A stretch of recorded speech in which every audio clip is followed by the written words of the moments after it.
Hi everyone, Retroid Pocket 2 has proven itself as one of the best value for money emulation handhelds that you can buy with less than $100.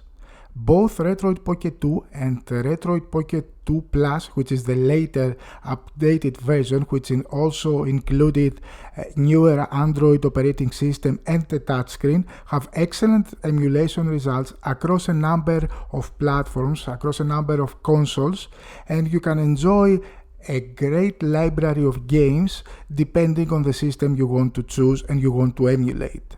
In this video, I have compiled the guides that I have created about Retroid Pocket 2, and this is behind 6 different consoles, and we are going to have a look at the emulation Retroid Pocket 2 can achieve on more than 50 games, almost 55 games to be precise.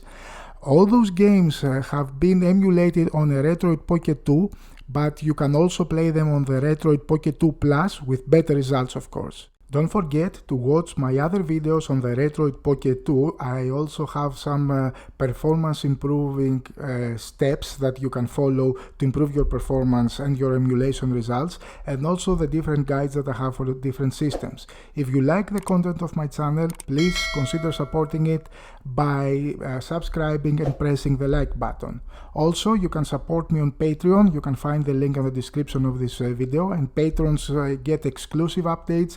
They get to choose the topic of the next videos, and also they are going to be mentioned in the credits of every video. Thank you all, and let's start with our emulation guides. We continue our Retroid Pocket 2 emulation guide series of videos, and this time we are going to focus on Nintendo 64. Nintendo 64 has a great library of games, and I'm sure that a lot of you would like to play again those titles or try some new ones that you didn't have the chance to play back in the day. There are several emulators that we can focus on, and some of them come pre-installed in the Retroid Pocket 2. One of them is N64, which is a good emulator, but you have to mess with a lot of settings and try different setup for every game to perform. My focus in this video is to give you some easy tips on an easy emulator that will play most of Nintendo 64 games. The other option is RetroArch. Here, as usual, you can load the appropriate core and then try the games, but there are a lot of crashes, for me at least, in Retroid Pocket 2 when using RetroArch. As you can see here, it just crashed. So my suggestion for the best and easiest emulator for Nintendo 64 is N64. This comes pre-installed in the Retroid Pocket 2, so you don't have to install it or anything like that. It's easy to set up. It has only a few settings that we are going to see right now. First of all, you go to those 3 dots and select Settings, and then you will select the audio and video settings. We will begin with that. You just enable sound and then go to max frame skipping. You can play to 4 or 5 here. I don't think that you need to increase that. It will work with most of the popular games. We are going to check and test 12 different games, the top downloaded games, let's say, for Nintendo 64, and you will see that each one of them will run flawlessly. The other settings is nothing that you can use there, so we can go right ahead and check our first game. We will begin with one of the gems of the system, and that is GoldenEye, a first-person shooter by Rareware for Nintendo 64. Back in the day when Nintendo 64 was out, it was all about 3D graphics. Most of the games that you will find for this system are 3D based, and there is a big, let's say, demand both on the hardware and software with regards to emulation. So we will begin, as already said, with GoldenEye, and as you can see here, and I will show you the movement, there is no problem at all. You can move and you can even shoot without any major frame drops or any problems. GoldenEye runs fluidly with N64 on the Retroid Pocket 2. I'm going to show you some extra gameplay and you will see that there is not a single problem with this emulator. I have seen that in other emulators, to be honest, that there are a lot of frame skips and even crashes, but I haven't noticed anything like that when using N64 and playing GoldenEye. Moving on, we are going to try Banjo-Kazooie. Now this game was again produced by Rareware, and Rare has most of the top 10 games for Nintendo 64.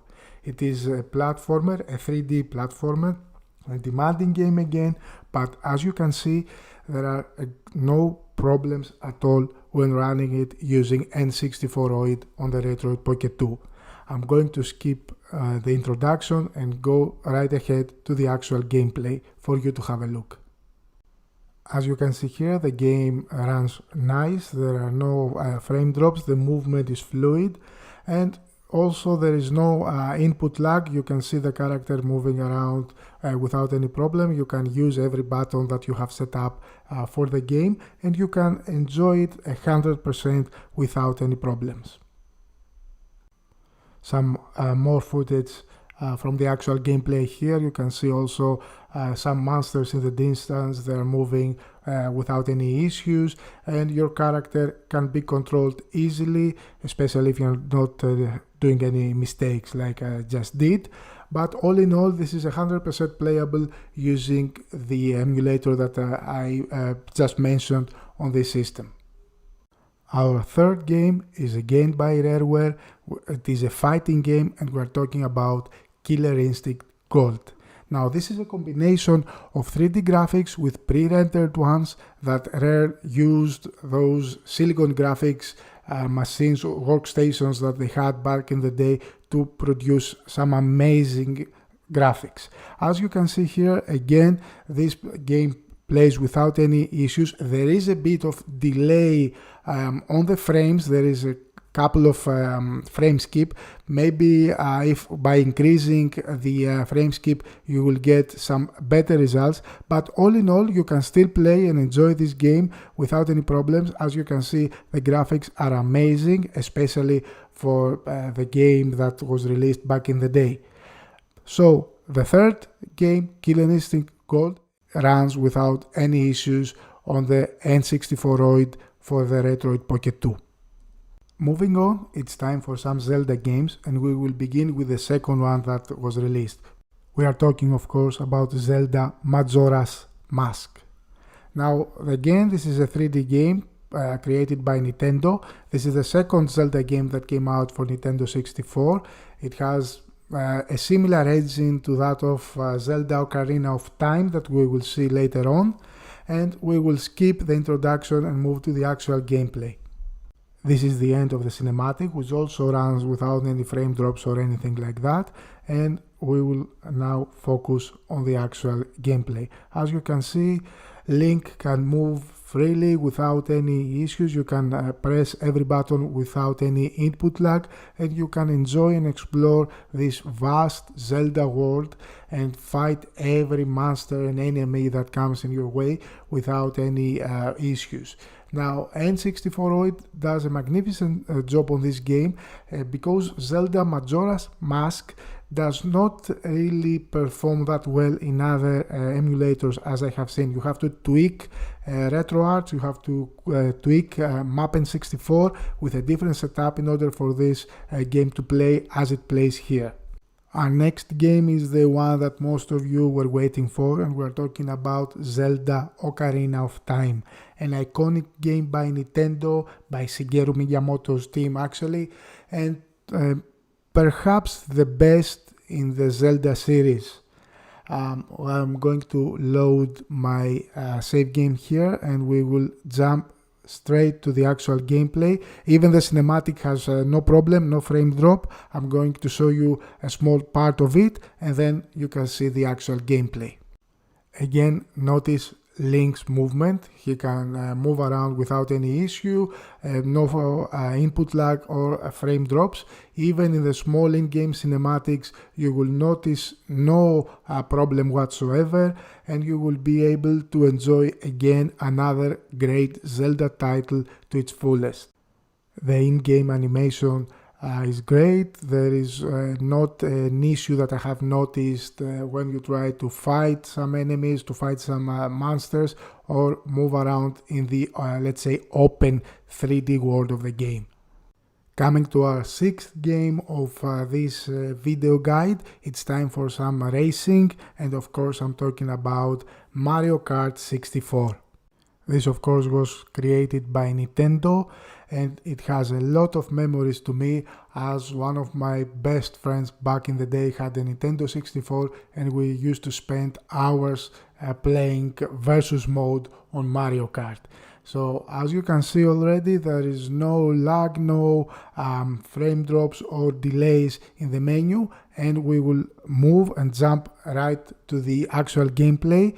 Again, I suggest you try this game. It's one of the best racing games for the Nintendo 64, especially if you are a Mario fan.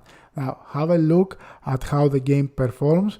We will just speed up to catch up with the bad guys that are in front of us. As you can see, no input lag again.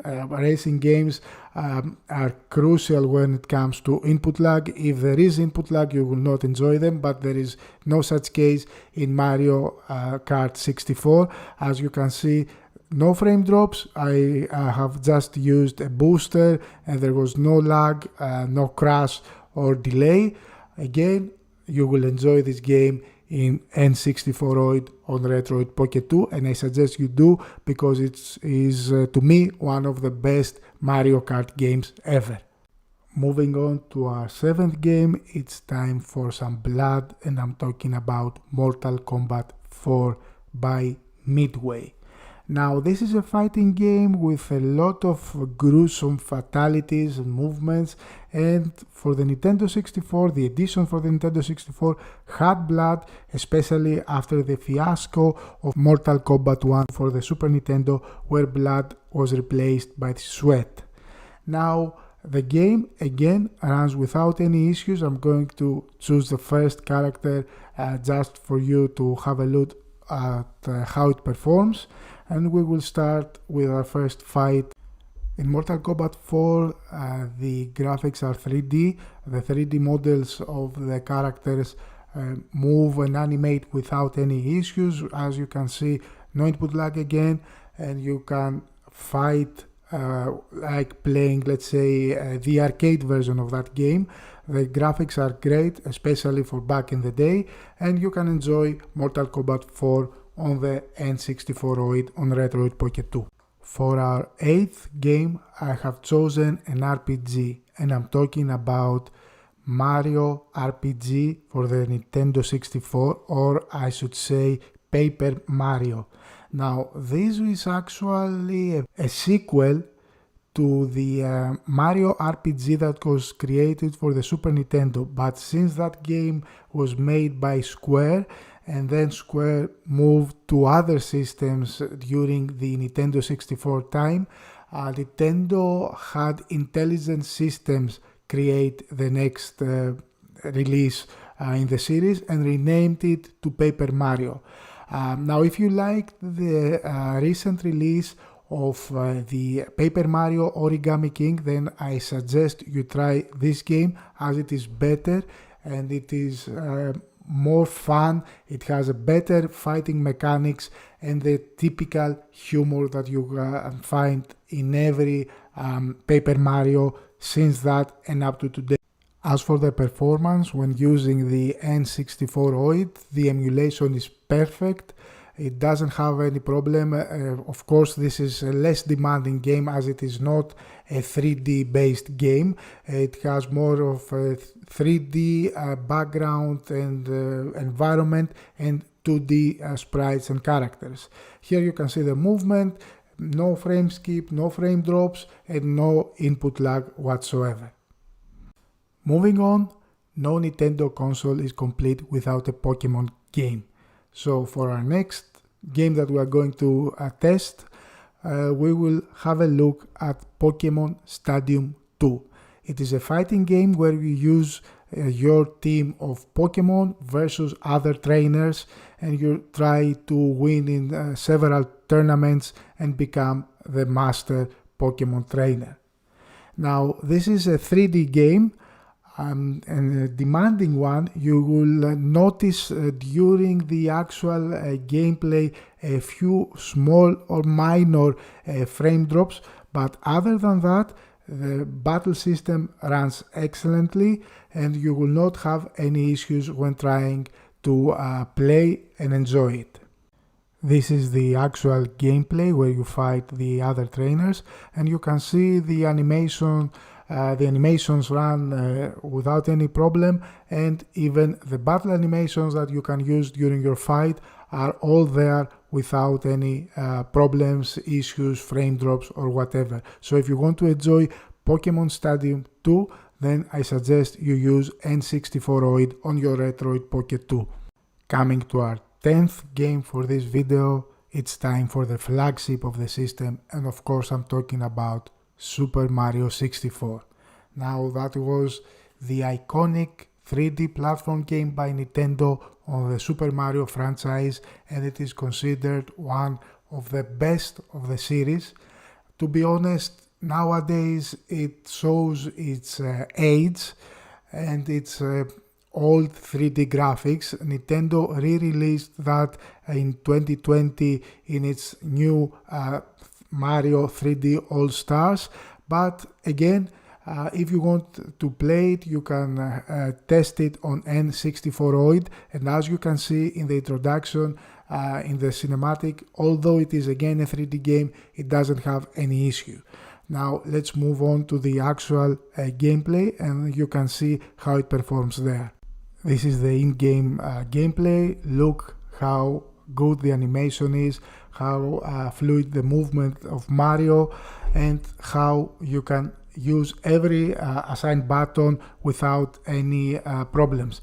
Mario moves around the 3D world without any issues, and you can jump, you can slide, you can do whatever you want and explore the castle, which is the main, let's say, environment of Super Mario 64. Our next title is a fighting game and a crossover by Nintendo and HAL Laboratories. Actually, it is, of course, the Super Smash Brothers, where you will find every major character from all of Nintendo's IPs and also other IPs, to be honest, fighting against each other in a multi-level, let's say, fighting arena, and you can use a lot of combos. It has also a versus mode that you can enjoy, and if you are a fan of the Super Smash series, then this is an iconic game that you will have to play.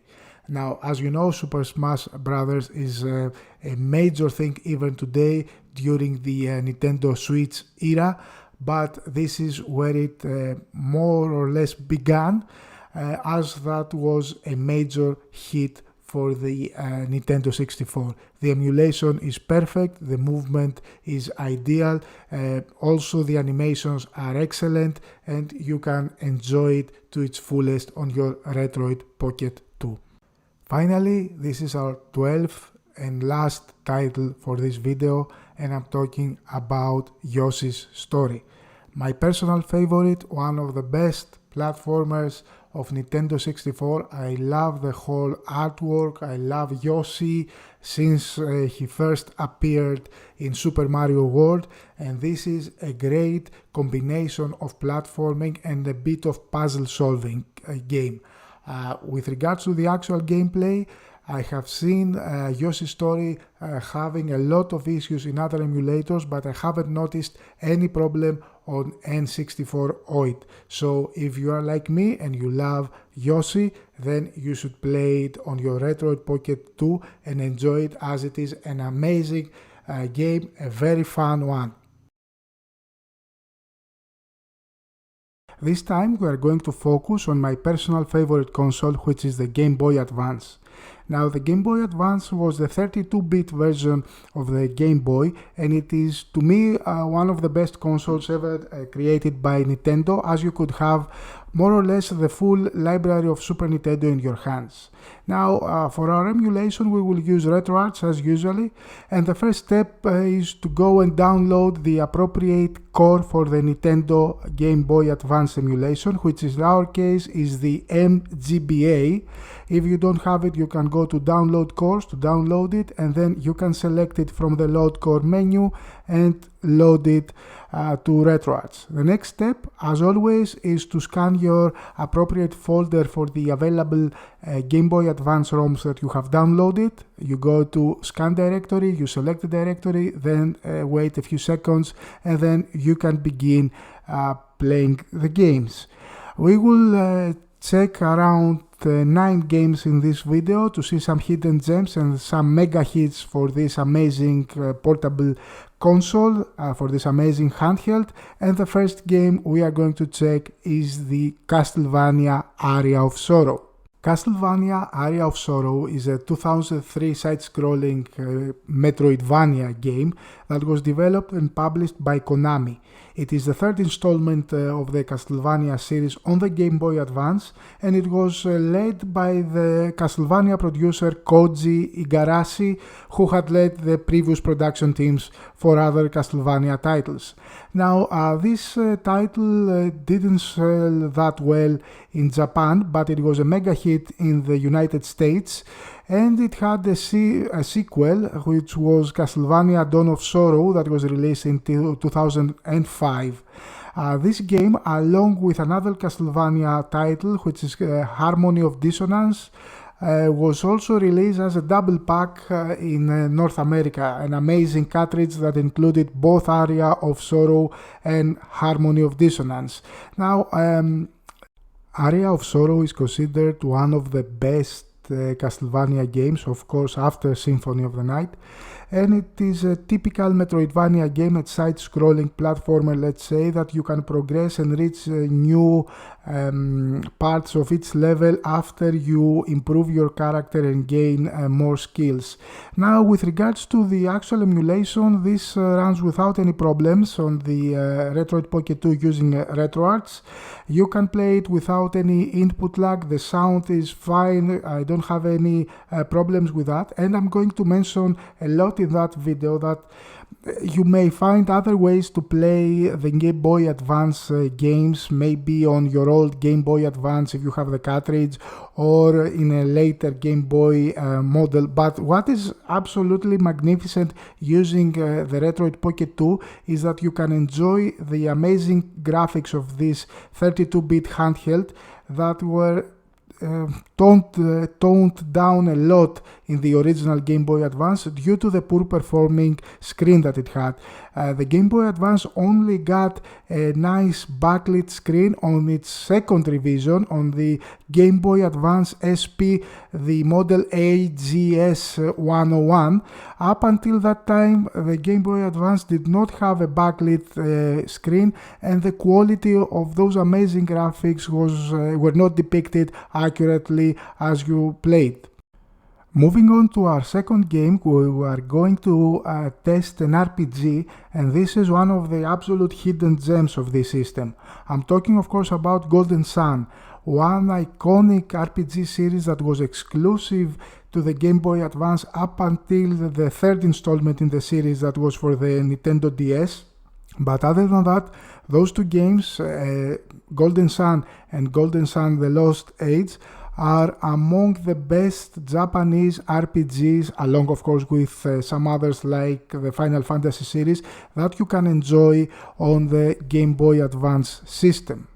Now, Golden Sun was developed by Camelot Software Planning, and it was published by Nintendo. It follows the story of a group of magically attuned adepts, let's say, who are charged with preventing the potential destructive power of alchemy in the world. The two original games, Golden Sun and Golden Sun The Lost Age, were released in 2001 and 2002 respectively for the Game Boy Advance.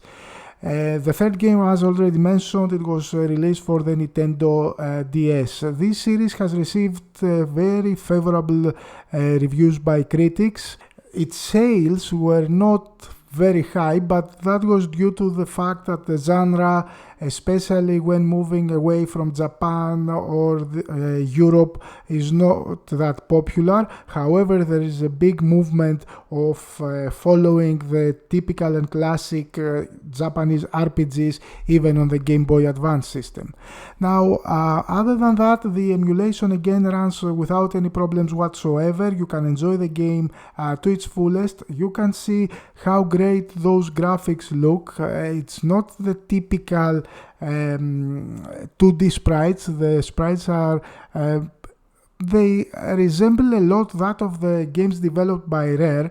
It's not the classical 2D animated sprites, but they look more like Silicon Graphics one, to be honest.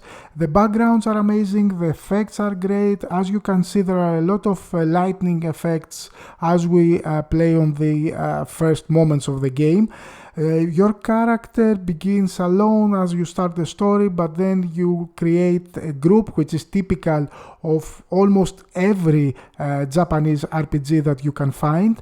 And this is the first character that you can meet as you progress, and he becomes a part of your party. If you haven't played any of the Golden Sun series, then I suggest you do, especially if you are a Japanese RPG fan. Start with this one, then go to the Lost Stage, which follows the story, and you can also try the third game that was released for the Nintendo DS. For our third game, we will go to a more action-packed game, and this is Grand Theft Auto Advance. Now, this game was developed by Digital Eclipse, and it was published by Rockstar Games, who is the IP owner of the Grand Theft Auto series. It is the 8th installment in the Grand Theft Auto series, and it was released for the Game Boy Advance in 2004. It takes place in Liberty City, which is the same used for Grand Theft Auto 3, to which the story serves as a prequel. Now, this particular story is set 1 year before the actual Grand Theft Auto 3 and follows a small-time criminal Mike on his quest for revenge after his partner's supposed death. The introduction is has a more comic or graphic novel style to it. The game has a top-down perspective similar to the first two games of the series. However, it also features most gameplay elements from the 3D Grand Theft Auto games, including the vehicle-based side missions, the use of safe houses, a lot of weapons from other installments in the series, and the style of the heads-up display. As you can see, it is quite reminiscent of the first top-down games of the Grand Theft Auto series. To me, it looks more like the first one, actually, like the same engine used, and that was due to the fact, due to the actual hardware limitations of the system. However, it runs without any problems on the RetroArch for the Retroid Pocket 2, and you can enjoy this prequel to this magnificent series of games, which is quite iconic and had a lot of backlash when it was released due to its extreme violence and the criminal situations that it portrayed. Moving on from this more adult themed game, we will go to a more kid-friendly one, typical of the Nintendo releases. This, of course, is another iconic IP by HAL Laboratory and Nintendo in general, and we're talking about Kirby and the Nightmare in Dreamland. Now, this game is a platformer developed by HAL Laboratory and published by Nintendo for the Game Boy Advance in 2002, and it is a remake of the 1993 Nintendo Entertainment System original, which was called Kirby's Adventure. Now, Kirby Nightmare in a Dreamland is a traditional Kirby platformer. The player controls the main character, who is of course Kirby, whose objective is to get to the end of each stage using copy abilities. Each stage is broken up into small sections, ending to a door leading to the next section, usually 5 to 6 sections per level. At the end of every level there is a boss fight in which Kirby must win in order to get a piece of the Star Road back, which is part of the actual main story. In general, this game is true to the original, but it has some improvements like the updated graphics that could be supported by the 32-bit engine of the Game Boy Advance. It also supports 4 players playing simultaneously through Game Link, and some minor level redesign and removal of particular enemies. Other than that, it's a typical nice Kirby game that you or your kids can enjoy. Moving on, we are going to one of the best games both for the Game Boy Advance but also for the Nintendo consoles in general. I am talking of course about The Legend of Zelda The Minish Cap, which is the 5th game in this video. Now, The Minish Cap is a game that was developed by Capcom, but Nintendo was more closely monitoring the development of this game in order for it to be true to its origins. It is the 3rd Zelda game that involves the legend of the Four Swords, expanding on the story of Four Swords and Four Swords Adventures. It was generally very well received and it is considered among the best Game Boy Advance games, and it was also featured as the 2005 Game of the Year for this system. The Minish Cap retains the general gameplay features that were present in previous Zelda installments. The main protagonist, Link, must navigate several dungeons to obtain an item or enhancement at the end of each dungeon. What is different in this game is the presence of a magical talking cap named Eslo, who can shrink Link to the size of a Minish. Now, the Minish is a bug-sized race that lives in Hyrule and can help Link in his adventure. You must change sizes, shrink, or go back to your normal size in order to navigate the dungeons that are available, or even navigate the overworld. The Minish Cap features a number of enhancements that benefit from the more powerful Game Boy Advance and its 32-bit technology. The game's camera angle is much closer to the ground, allowing more detail. As you can see on the screen, the graphics are amazing. In the overworld and in dungeons, the game replaces the traditional item interface of the handheld Zelda games with pictures associating items or actions with buttons. This is similar to the 3D titles in the series like Ocarina of Time. The game advances also the combat system from previous handheld installments by allowing Link to learn new sword techniques throughout the game, some of which were also present in older games, but a lot of them are new. As the game progresses, Link will collect elements that will fuse with his sword, allowing him to make copies of himself using glowing floor panels, and that are used to solve puzzles such as pushing large blocks or hitting multiple switches simultaneously. To me, the Minish Cap is among the best Zelda games, along with Link to the Past or Ocarina of Time. So if you are a Zelda fan, then don't forget to try this game. And if you want to play it, what better way to use your Retroid Pocket 2 in order to enjoy those amazing hand-drawn 2D graphics that the game features. If you haven't started playing Zelda games, then this is not the first game to start. You can go to the Link to the Past and then move to this one, as it has different and updated mechanics compared to the original installments of the Zelda series. But it is a very nice introduction prior to moving to the 3D games like Ocarina of Time or Majora's Mask. For our next game, we will go to the icon of Nintendo. I'm talking of course about Mario, but this game is not the typical Super Mario platformer, it's a more racing game. I'm talking of course about Mario Kart Super Circuit.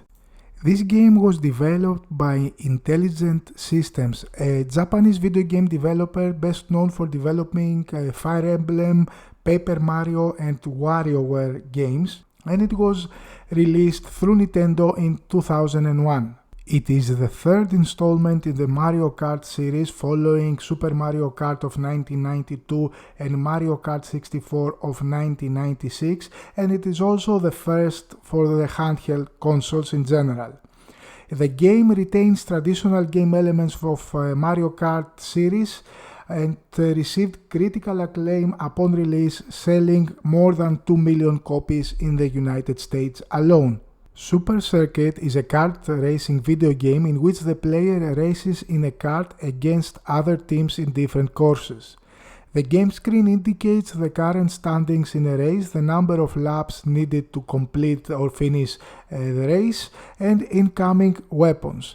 Like in the previous installments, players can pick up item boxes to receive a randomly selected item and use it to stop or impede the opponents either in the front or in the back in order to gain an advantage.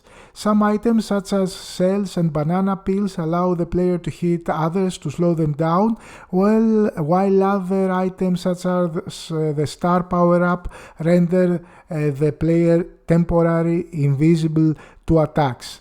It is the second Mario Kart game to include coins, which increases the engine power of the karts.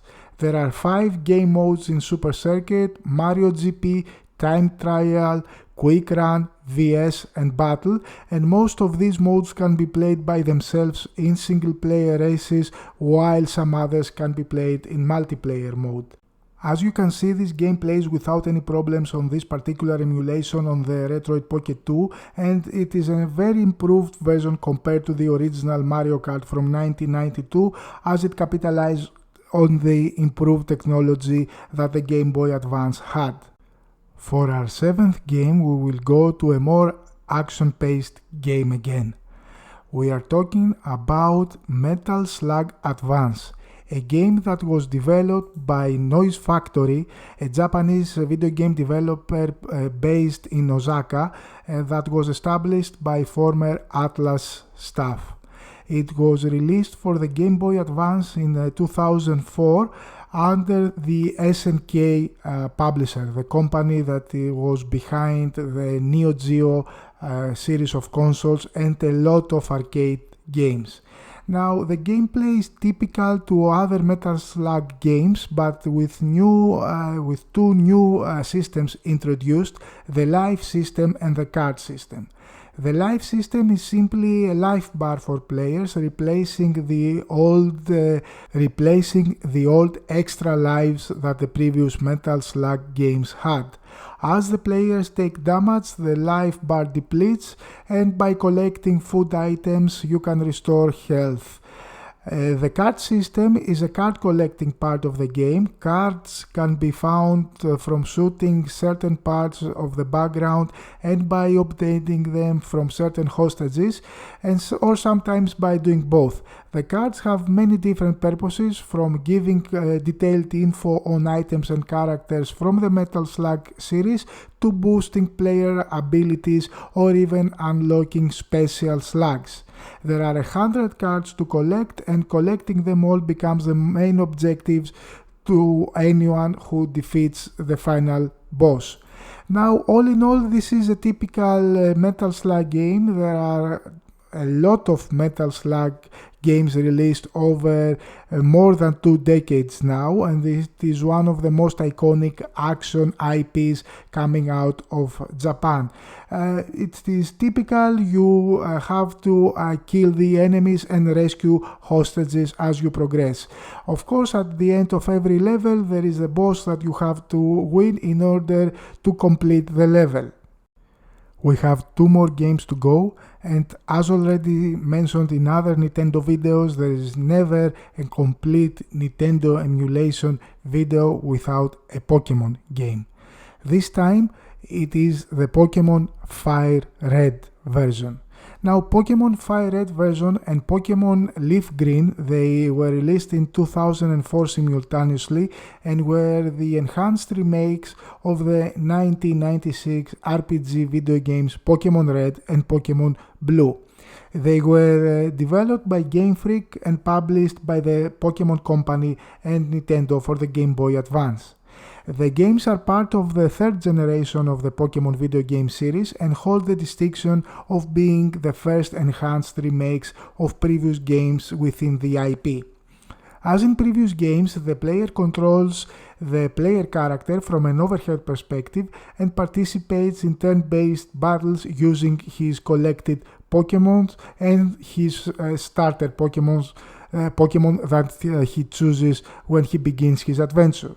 Throughout the games, the player captures and raises Pokemon for use in battle, and some new features include a contextual help menu and a new region the player may access after a certain point in the story. The games have compatibility with the Game Boy Advance wireless adapter, which originally came bundled with the games, not of course in the player's choice re-release of these particular games. They received mostly positive reviews, obtaining an aggregate score of 81% on Metacritic, and most critics praised the fact that the games introduced new features while still maintaining the traditional gameplay of the Pokemon games. The game director Junichi Masuda stated that the new titles, Pokemon Leaf Green and Fire Red, will be developed around the idea of simplicity, as the game engine was a slightly modified version of the one used in Pokemon Ruby and Pokemon Sapphire. As a result, Fire Red and Leaf Green were made fully backwards compatible with Ruby and Sapphire, allowing players to trade Pokemon between games. The music that was used in this game was the original music of the previous Red and Blue versions of Pokemon, but a bit enhanced and updated by adding additional sounds. Some of the songs have additional key changes compared to the original soundtrack, and some songs such as the Trainer Battle are rewritten in MIDI for the Game Boy Advance and contain a lot of enhancements. I know that there are hundreds of Pokemon games out there, but if you want to try one of the classics in its best version to me, then I suggest you pick up either Fire Red or Leaf Green, along of course with Ruby, with Sapphire, and the later releases of Heart Gold and Soul Silver.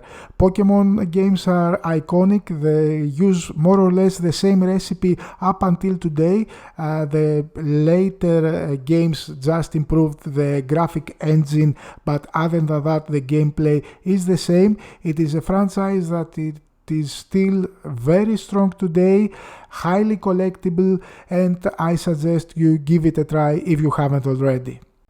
For our last game in this video, we go back to the Super Mario franchise.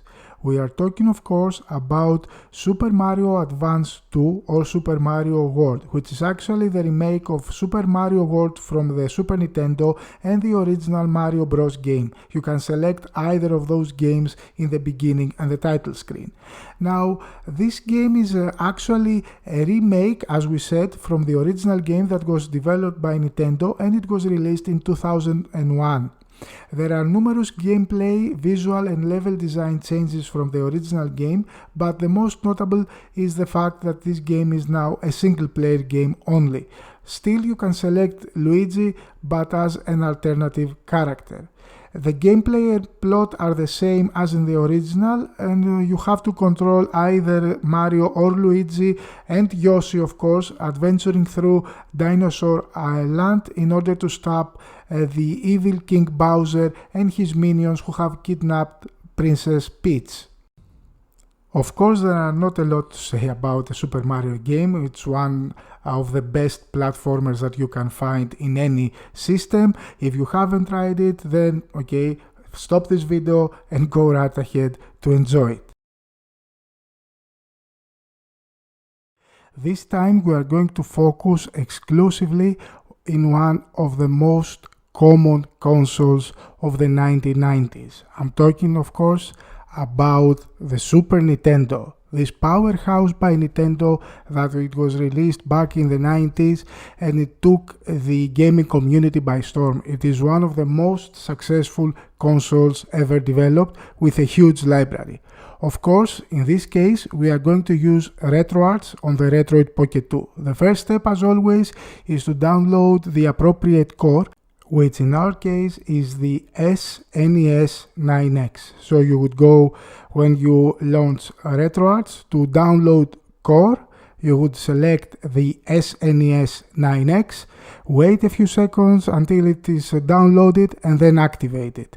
Now, as always, we are going to also test a few games to see how well they perform, and it is a custom, we have created a custom in those videos to have a few background information regarding those games. Well, don't expect any lags, don't expect any crackling sound or anything like that. We are talking about a 16-bit console, and the Retroid Pocket 2 can handle its emulation perfectly. Now it's up to you to follow any other of my videos where I have some specific information and tips on how to improve overall performance of RetroArts and the Retroid Pocket 2. You can apply them in this case, but in most cases you will not need to do so, as the Retroid Pocket 2 can handle the Super Nintendo emulation perfectly. So after I have downloaded the core, I have loaded it, and then I had saved my configuration, as I always do, and I stress that out. Always save your configuration in RetroArts. It avoids going and repeating the same steps over and over. Now the next step is to scan for games. We have already shown how you can do that. You select your directory, you select the auto scan, and the RetroArts will scan those directories for any ROMs and for any zip files or RAR files containing the ROMs. Now after that is completed, you will find the ROMs you have downloaded available to play at the appropriate, let's say, part of RetroArts where the Super Nintendo games are shown. We are now ready to begin our testing, and we will begin alphabetically. So the first game is Aladdin, a 1993 game developed by Capcom in this case, and it was based on the animation movie that came out in theaters, based on that classical, let's say, story or fairy tale. Now that 1992 movie was a big blockbuster back in the day, and there were several games. Actually, this game was ported to a big number of devices. In the case of the Super Nintendo, though, there are some differences, especially the fact that in the Super Nintendo version of the game, Aladdin is not carrying a scimitar. This follows the overall, more kid-friendly releases that Nintendo wanted to have back in the 90s.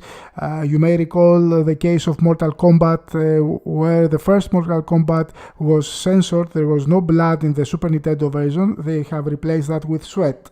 Now this is a magnificently drawn 2D platformer. The sprites and the animations are all hand-drawn, and the quality is perfect.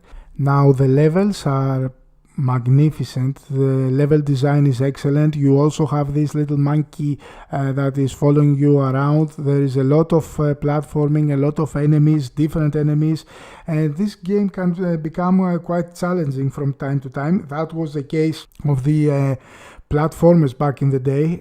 Not everything was a walk in the park, especially when we are talking about 90s gaming, because that was the way that developers utilized in order to increase the let's say, hours you have to invest into this game. The cartridges and the floppy disks back then were their capacities were limited, so they were usually increasing the difficulty of those games in order to increase duration. Don't forget that you had to pay a sizable amount of money to get those cartridges back in the day, and there was not that a big number of piracy, especially when we were talking about consoles, not like the case that we have today. So in order for a developer to ask for a full price for this game, they have to find ways to increase their duration. Now, this is one of the gems of the Super Nintendo, especially if you are into platforming. And of course, I'm excluding any Mario or Yoshi game. We will see some of them later on. But if you want something different, if you want something that it is reminiscent of the old Disney movies, back when those Disney movies were hand-drawn and before they were replaced by computer graphics, this is a game to go. This one, along with the release of The Lion King, are two of the best Disney-based platformers of back in the day. Now, moving on, we are going to switch the genre. This time we are going to focus on an RPG, and this is one of my personal favorites. We are talking about Chrono Trigger. I cannot stress enough how I love this game. I have been following Square Enix for years now, and I've been spamming every live event asking for a remake. Unfortunately, we do not have it yet. I don't know if we are going to have it in the future, but this RPG to me showcases in an excellent way what the Super Nintendo could do and what the Japanese genre of RPGs can give you. Hours upon hours of amazing story, great characters, and in this case, great graphics. The combat is turn-based, but this game is using a system called Active Time Battle, a system that it was introduced by Square Enix in Final Fantasy IV, and it was designed by one of the main producers of the Final Fantasy series. What it does is actually you have a timer to select your action, and that makes battle a bit more fast-paced than the typical turn-based JRPG. Now, it has a great cast of characters. Here you see the introduction. It begins as 99% of JRPGs begin. You wake up in your house. Zelda starts this way, Final Fantasy start this way. I think this is the most common theme, and I believe that in most cases the producers were using that as an inside joke nowadays. Even Earthbound or Mother starts like this. Anyway, you select your characters where you have to give them their names, and then the game starts, the story starts where you have to visit a fair. Now, what is different, especially if you compare this JRPG to Final Fantasy, is the fact that you do not have that typical random encounters with enemies out in the wild, but most of them are visible on the overworld or the map, the actual map of the game. All in all, to me this is one of the best 5 games of the system, especially if you are into RPGs. I hope that one day we may see it in a HD remake, but up to that, until that happens, I think you should invest some time in your Retroid Pocket 2 and enjoy this game. Give it a couple of minutes in the beginning, 10-15 minutes, and after that you will leave your other games that you are currently playing and you will keep returning to that. There are not a lot of games that can do that. To me, at least, there are not a lot of games like that. I would count them in one hand. Chrono Trigger is one of them. The 2 Golden Suns for the Game Boy Advance is another example of captivating games. But don't take my word for it, just try it for a couple of minutes and you will see how well those games were made back in the 90s. Remember that these games were designed during a period of pure creativity. Those games were made because there was a story to tell, not an audience to capture as they do today. But anyway, this is an old man's ramble. So all in all, one of the best games for the Super Nintendo. Let's move on to our next. Let's go back to platformers for our third game. We have another iconic Nintendo IP that was actually developed by a British company called Rareware. We are talking, of course, about Donkey Kong Country. Now, what Rareware did, or Rare back in the day, did differently was the fact that they utilized some state-of-the-art workstations, graphics workstations, back in the 90s. Those were called the Silicon Graphics workstations. Up until that point, they were mostly used in movies and video clips, and in Hollywood, actually, in Hollywood quality productions. But what this company did was that they took those Silicon Graphics workstations, they created the graphics, the sprites, and the animations, and then they re-rendered, let's say, those graphics back to the Super Nintendo system. And I'm saying that they re-rendered because Silicon Graphics could outperform the graphical quality that Super Nintendo could, let's say, display on screen. So Rare had to downgrade those graphics. In this case, in the case of Donkey Kong Country, this is one of the best platformers, period. Aladdin was a great movie-based platformer, but this is one of the best platformers ever made. The fact that you can use two characters in most of the time, Kong and his son. In other games that followed, you could use more members of the Kong family. You could also use rhinoceros, as you can see here, other animals that could help you move past various levels. Now, what is impressive about Donkey Kong Country is the fact that it was actually developed by a team of 12 people over an 18-month period. The production period was 18 months.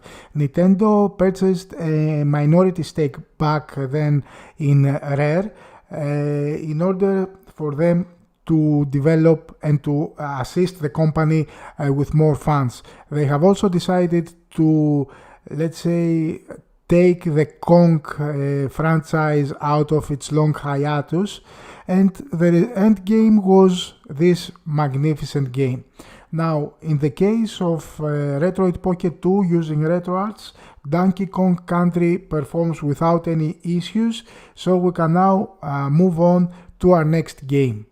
We keep switching between platformers and RPGs, so this is an RPG, and we are talking one of the most unique, let's say, RPGs or games in general that came out for the Super Nintendo. This series of games was called Mother in Japan. However, it was released in the USA and the rest of the world as Earthbound. This is Earthbound, an RPG, a modern day RPG to be precise, that was out of the norm. That usually the RPGs were 90% of them were fantasy themed, and the smaller, like 10%, were sci-fi, or in some cases a combination of two. But what Earthbound did differently was the fact that it was a modern day RPG. The story takes place in a modern setting, and it begins with a big explosion, let's say, during the middle of the night, which is actually a meteor that hits this small city, and then your main character begins, as he wakes up in the middle of the night, he begins by trying to find his friends that live nearby. Now, this is a party-based, turn-based, again, RPG, but the overall theme of it is more targeted towards older audiences. I mean, there are so many popular culture references and inside jokes, let's say, during the story, which is excellently written, and it develops and unfolds in an excellent way that the younger audience could not really connect to. And that is one of the reasons also that this game flew a bit under the radar back in the 90s. That was mostly due to the fact that back then console gaming was associated with younger audiences up until some very aggressive marketing by Sega, and we will see in another video some emulation focused on Sega consoles. Sega was the first to try to approach a bit of adolescents or young teenagers or older teenagers rather than younger kids as Nintendo did. So a more adult-themed game was not very popular back for the Super Nintendo. Now, this game was released in 1994 in Japan and 1995 in North America. That was the second game in the Mother series, but the first that was being translated to English. If you haven't played it, I suggest you do so, because it is an iconic RPG, especially if you like sci-fi and modern day stories. Now, moving on, we will continue with the same genre. It's another RPG, and this time is one of the most famous RPG series of all time. This is Final Fantasy III. If we want to name a series that defined the JRPG genre, it's definitely the Final Fantasy series. Now, this game is a fantasy one, but with a lot of sci-fi, let's say, inspiration also. And as you know, Final Fantasy took a different path as it progressed, taking a more sci-fi approach rather than the early fantasy theme that it utilized in its first titles. Now, that game was developed by Square back in 1990, and it was one of the biggest commercial successes both in Japan and in the rest of the world. It sold millions of copies. This game has been ported even in our days to modern systems. This series, of course, is still alive, is still going strong, and to me, this game has one of the best introductions in the Final Fantasy series, especially the part where the team is moving towards the first city and has that iconic soundtrack in the background is mesmerizing to me. I remember playing that back in the 90s, and I was resetting the game and restarting it just to hear the music. There was no YouTube, of course, back in the day, and I didn't have the actual soundtrack to enjoy it, but it is a real pleasure to go through the story of this game, enjoy its characters. As already mentioned, it is a turn-based RPG. All the Final Fantasy, more or less, up until a certain release at a certain period of time, were pure turn-based games, and this is one of the best introductions to the JRPG genre. If you are considering starting or playing a Japanese RPG, I suggest you try either this one and start with this one, or with Chrono Trigger that we saw earlier on. Of course, as in most of the cases with the Final Fantasy title, this is a party-based RPG. One of the first that uses the job system, where you can assign different jobs to members of your party and change that in order for them to have a specific role in the story, a specific role in each fight. This game shows a bit of bleeding on the side of the screen in some cases, especially in some scenes where there's a lot of scrolling, but other than that, I haven't noticed any issues with the game as far as I progressed, to be honest. That was a typical case of a random, let's say, encounter. This is how the screen pixelates and changes back to the combat scene, and this is the typical turn-based combat that you can see in most of the Final Fantasy games. Again, If you want to try a Japanese RPG, try this one or Chrono Trigger, and believe me, you are going to enjoy them both to their fullest. We move on with a fighting game this time. This is another title developed by Rare. We are talking about Killer Instinct. Now, this game was initially released as an arcade game, and it was heavily influenced, according to the developers, by other famous fighting titles like SNK's Fatal Fury. Now, Rare, again in this case, utilized those magnificent graphics created in Silicon Graphics workstations, and those graphics performed great on the arcade environment. This is the Super Nintendo port of Killer Instinct, which again looks terrific, especially for a game released in the early 90s. And also the animations are great. There are a lot of combos. This was a very successful game. It had a sequel, Killer Instinct 2, that was ported as Killer Instinct Gold for the Nintendo 64.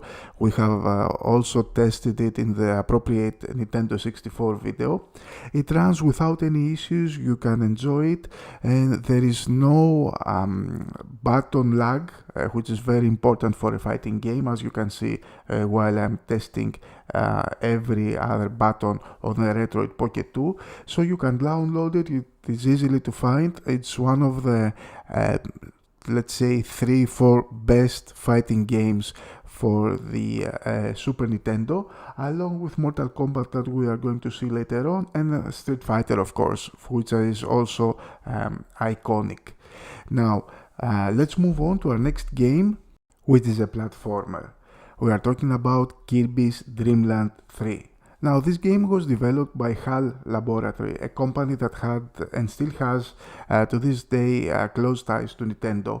This was actually a platformer that was targeted towards younger audiences, but also people who were not that used to playing platformers. It had some mechanics that could help the player progress and move without being very challenging from time to time. Of course, this doesn't mean, of course, that it is an easy game. On the contrary, it can get quite challenging, and it's also a very fun game. Now, what is also important to notice here is, as Nintendo has stated, the origin of the name of the little pink character here, Kirby.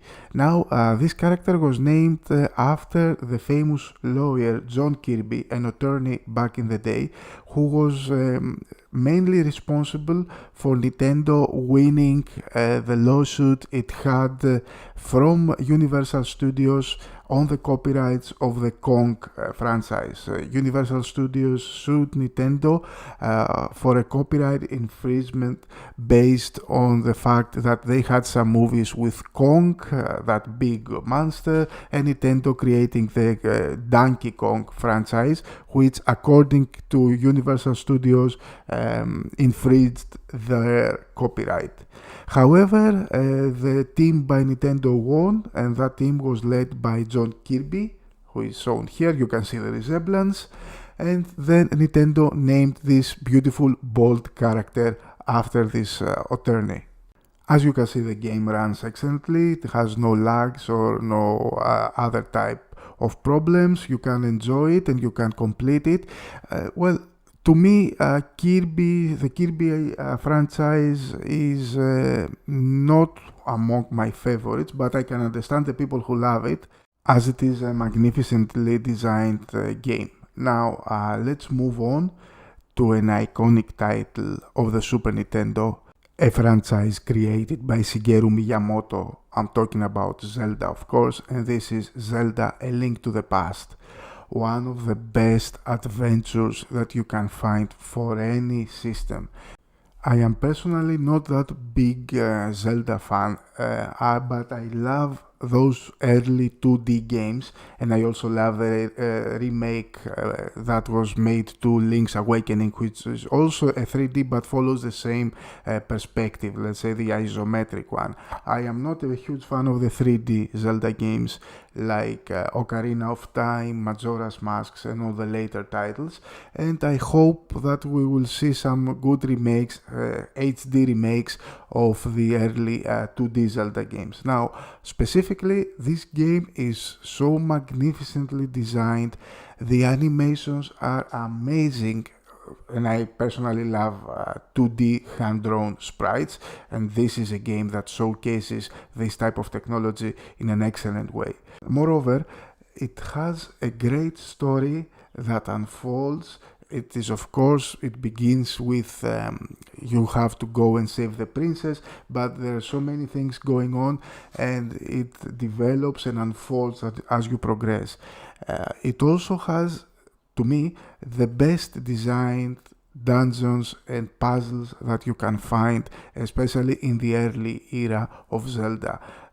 This one, along with Minish Cap, that was released for the Game Boy Advance, are two of my favorite Zelda games. The bosses are also excellent, with good level of difficulty. Now, this game was developed by a dream team of Nintendo, led by Shigeru Miyamoto, but there were other members like Tezuka, if I'm not mistaken, that was involved, and of course it has a magnificent soundtrack created by Koji Kondo, the iconic composer of Nintendo and the man responsible for a big number of famous video game soundtracks, like the Mario theme, for instance, or the Zelda theme in our case. Again, no issues here. You can play Zelda A Link to the Past using RetroArch on your Retroid Pocket 2 without any delays or any other types of problems. And if you haven't played it, then, well, what are you waiting for? Actually, pick it up and you won't regret it. Now, moving on, we will stay on the platforming genre, but we're going to have a look at something totally different. Now, this is a sci-fi platformer, a series that is keep strong up until today, a Capcom franchise. Of course, we are talking about Mega Man, or Rockman as it is known in Japan, and this is Mega Man X3. This is an action platformer with fast-paced action, a lot of combat, and a high level of difficulty. If I'm honest, I totally suck at playing Mega Man, but of course it is a very famous franchise. This is the third of the Mega Man X games, and it is the last that was ever released on the Super Nintendo. I think that there are more than 20 Mega Man games, a lot of spin-offs.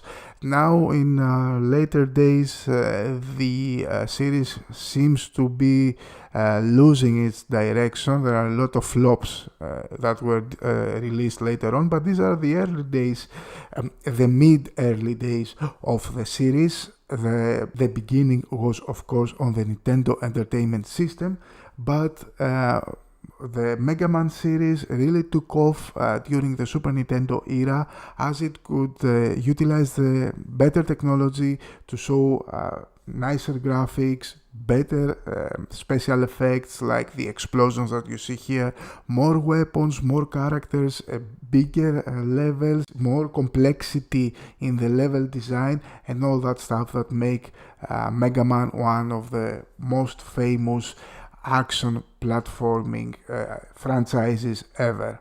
As you can see, the graphics are great, and it looks like a game that was developed later on, but still it is a game that was released in the middle of the 90s. You can enjoy it, of course, on the RetroArch without any issues. So let's move on to our next game, which in our case is a fighting game, and we are talking about the famous Mortal Kombat by Midway. Of course, this was originally created for the arcades. It's one of the most successful arcade games ever, and it was developed using a new technique back in the day, which was digitizing actual actors. There is a new documentary that came out about Midway and the development especially of Mortal Kombat. It's called Insert Coin, so I suggest you have a look at it.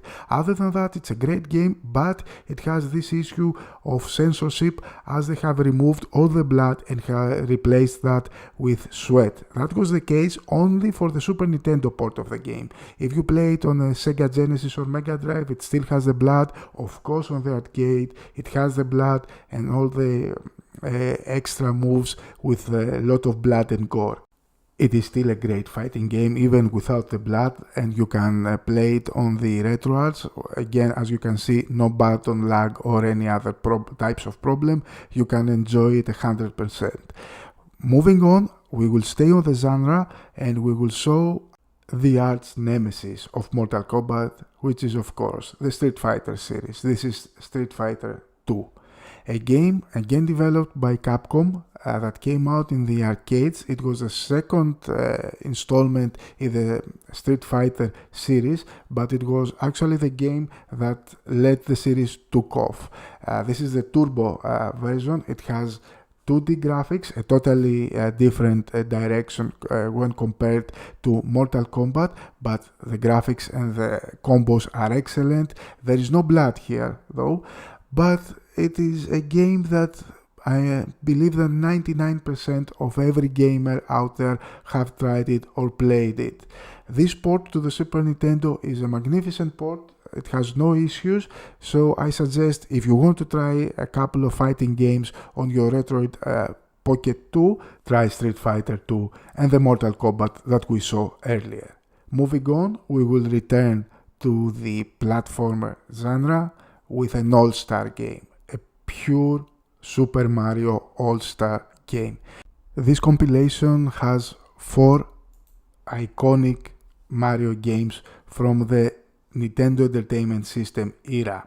It includes the Super Mario Bros. Of 1985, the Super Mario Brothers The Lost Levels, which is actually the Japanese Super Mario Brothers 2, the Super Mario Brothers 2 that was released in North America, which was another game that they have changed to a Mario game to adapt to a lower difficulty as it was requested by Nintendo of America, and Super Mario Bros. 3, which to me is the best Nintendo Entertainment System game ever.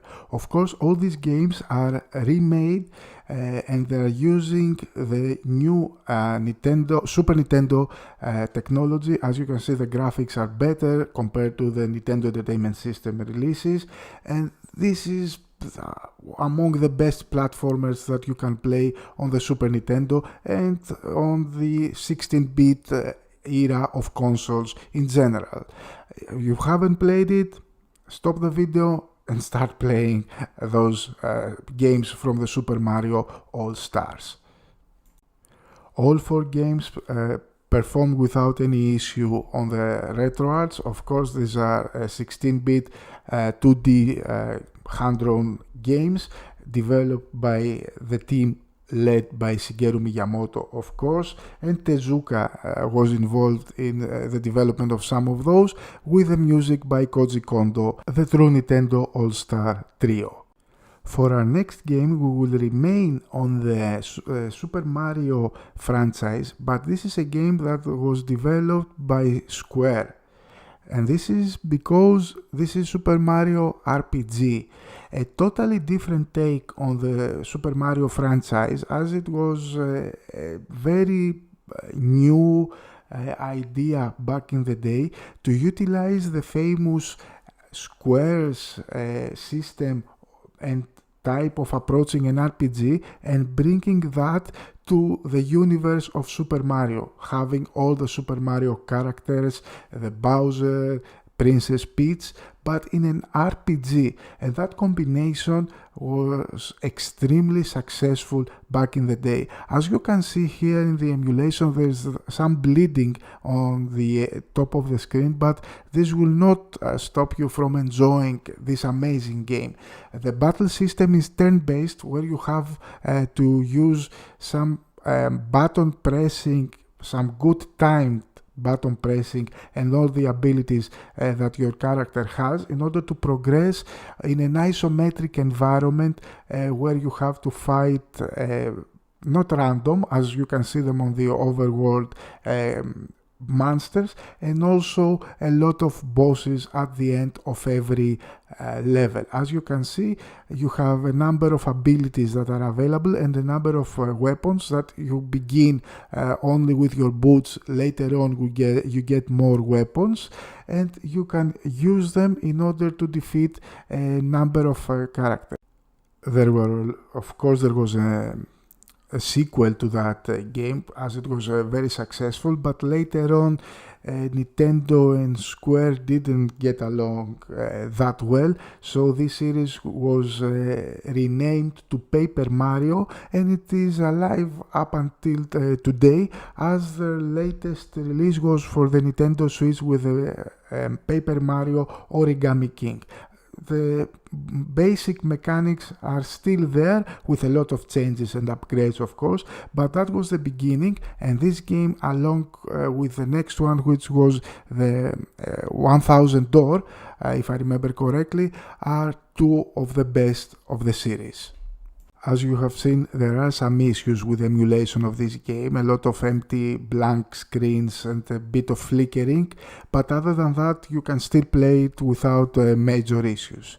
Moving on, I have said it in my other videos that Yoshi is one of my favorite Nintendo characters.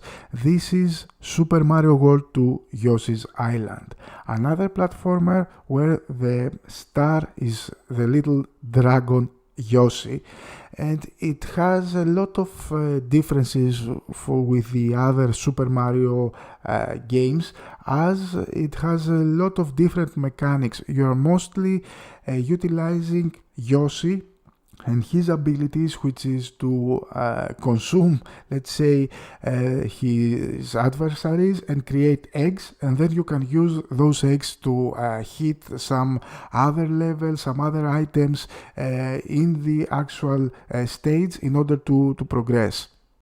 I love the way these games are designed, especially those, let's say, kiddie graphics in the background, and all these visuals are very appealing to me. I love how Yoshi games look, even up until today with the new games that came out for the Switch. All those games are great, and usually the Yoshi franchise is a franchise where Nintendo feels more freedom to try new things, especially in the design department. You have seen the Yoshi, the Woolly World, where the items seem to be made out of fabric, or other Yoshi games where the whole design looks like it's made out of cardboard. So Nintendo is trying a lot of things and a lot of new things with the Yoshi series. Now, this is an excellent game that you can play in RetroArch without any problems, and believe me, you should try it. Finally, our last game is Super Metroid. Now, this game, along with Castlevania, they defined a new, let's say, mid-genre of games. For some weird reason, I have downloaded a ROM that also has German text, but anyway, that's not going to be a problem. Now, as I was saying, Castlevania and Metroid created the Metroidvania type of games, where you have a lot of exploration to do in huge, vast levels, until you reach some point that you cannot progress because you have to find a new ability, so there is a lot of backtracking, moving back and forth. Now, Super Metroid begins by recapping the events of the previous games, like the Metroid, and it is done in a very nice cinematic way, and then you begin your exploration with your major character, which in our case is Samus. Now, this is one of the most famous Nintendo franchises, and if you like the Metroidvania games, this is the game to start. You can begin, of course, with the previous games that were released in the Nintendo Entertainment System, but this game is better visually, to me at least. This time we will focus on the Sega Dreamcast, the console that was out in 1998 at the time when Sega was dominating the arcade market. The Dreamcast was Sega's powerhouse that you could use to bring that arcade experience at home. Now, the most common emulator for the Sega Dreamcast is Flycast that you can find pre-installed in the Retroid Pocket 2. I am not a huge fan of this emulator, mostly because I do not like its user interface. It's a bit complicated with a lot of acronyms, settings to mess with, and honestly I don't really enjoy the experience of Flycast. But nowadays we can take this great emulator and use it in another user interface, and of course I'm talking about RetroArch. So we are going to use the Flycast core and load it in RetroArch to enjoy all that great design that RetroArch brings to us, and also test a lot of games to see how well they perform. Now, after we load up the RetroArch, the first thing that we need to do is to download the Flycast core. And in order to do that, you go to Download Cores and then you search, let me just open download cores, and then we can scroll down to the Sega Dreamcast / Flycast core. We are going to download it and use this one for our emulation. As you can see, we have downloaded, and now I'm going to select the Sega Dreamcast Flycast core. The next step is to import our ROMs. I have downloaded some ROMs in WinRAR form and I have extracted them. So in order for the system to find them, because they are at CDI file extension, we are going to have to do a manual scan. So you start the manual scan, first you select your directory and then you select your system name. You go to Sega Dreamcast and select this one here. Then we will have to select our predefined core, and this is the Flycast core that we had just downloaded. So we select the core and then we go back to file extension. Here you just type CDI and press enter. This will tell the RetroArch system to treat every .cdi extension as a Dreamcast game. The last step is to start the scan, and it will find every ROM that you have downloaded in the specific the directory that we have talked about. There are a couple of settings that we need to set for every Dreamcast game, so go ahead, select one of the games that you want. Let's start with the first one, which is Crazy Taxi, and then we will pause the game and go to the settings. So let's select Run and then press your combination of buttons to pause the game. I have another video on how to set your own hotkeys, let's say, to pause the game, and let's go to setting.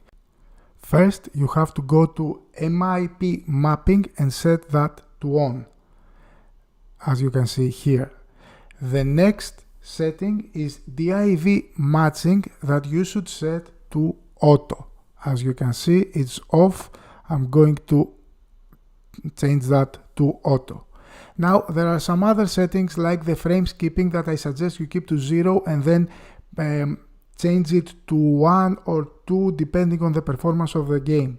The last one is called alpha sorting. You can change that from per strip to per triangle or whatever, and this depends on the game you are playing. I'm going to have a link in the description of the video with a couple of games that need extra settings there. When you are done, you should go to overrides and save your core override.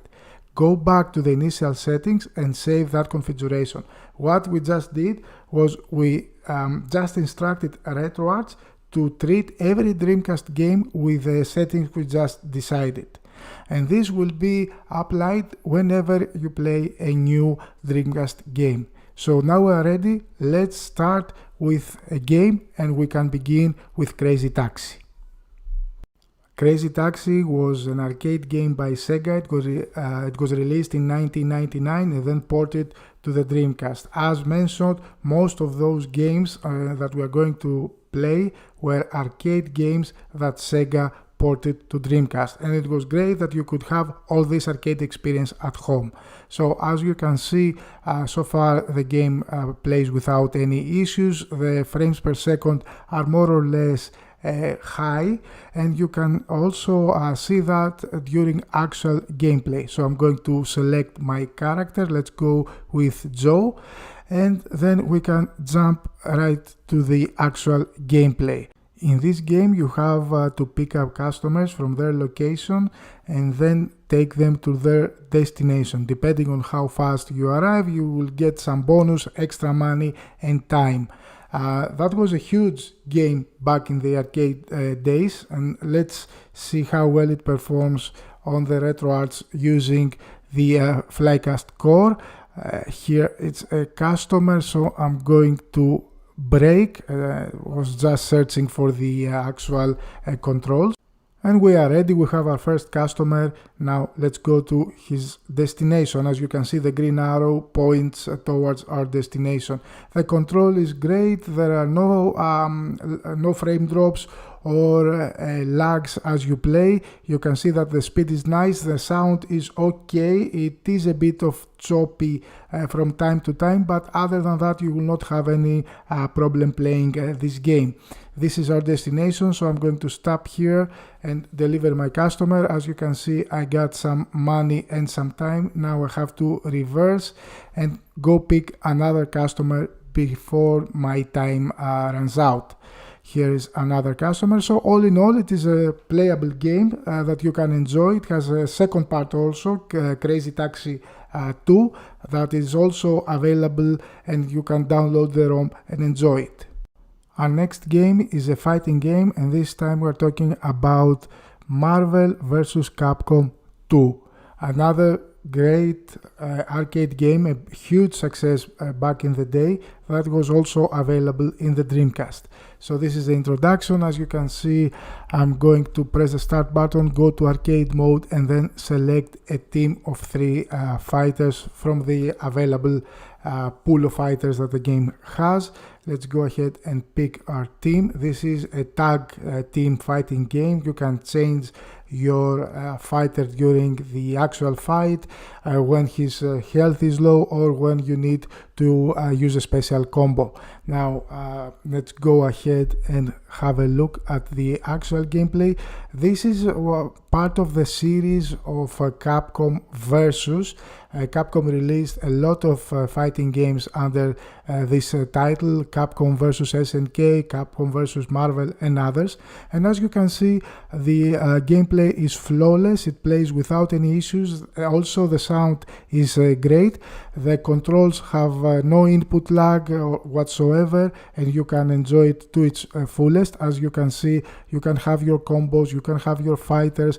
The animations are great without any lags and without any other types of problems. So another playable game, and I suggest that you can also use your Retroid Pocket 2 on a big screen and transform it to, let's say, a home emulation console. I'm going to have a guide on how to do that and use extra controllers. And since a Retroid Pocket 2 has an HDMI support, it would be amazing to use that on a big TV. So again, this game is performing on 100% emulation level, let's say, without any problems. We can now close this game and move on to our next one. Our third game is another fighting game, and we are talking about Mortal Kombat Gold. Now, Mortal Kombat is a game by Midway, again a game that is iconic in the arcade scene, and it was ported over to a various number of home consoles. We have seen the same game in a Nintendo 64 video, and we are going to see it now on the Dreamcast one. So this is the introduction, this is the logo of Midway. We are going to move ahead and start the game to see how it performs. This is the main screen of Mortal Kombat Gold. Let's go to arcade mode, one-on-one combat, and select our fighter. Let's go with Scorpion and select the first level of tournaments, the novice one, to see. This is also a 3D game, so It's good and demanding, and it's good to see how it performs on the Flycast. As you can see, no issues at all. Your characters move great. There is amazing animation, blood of course, and gore, and no input lag. You can have every combo you like. You can have every move that you know on your fighters.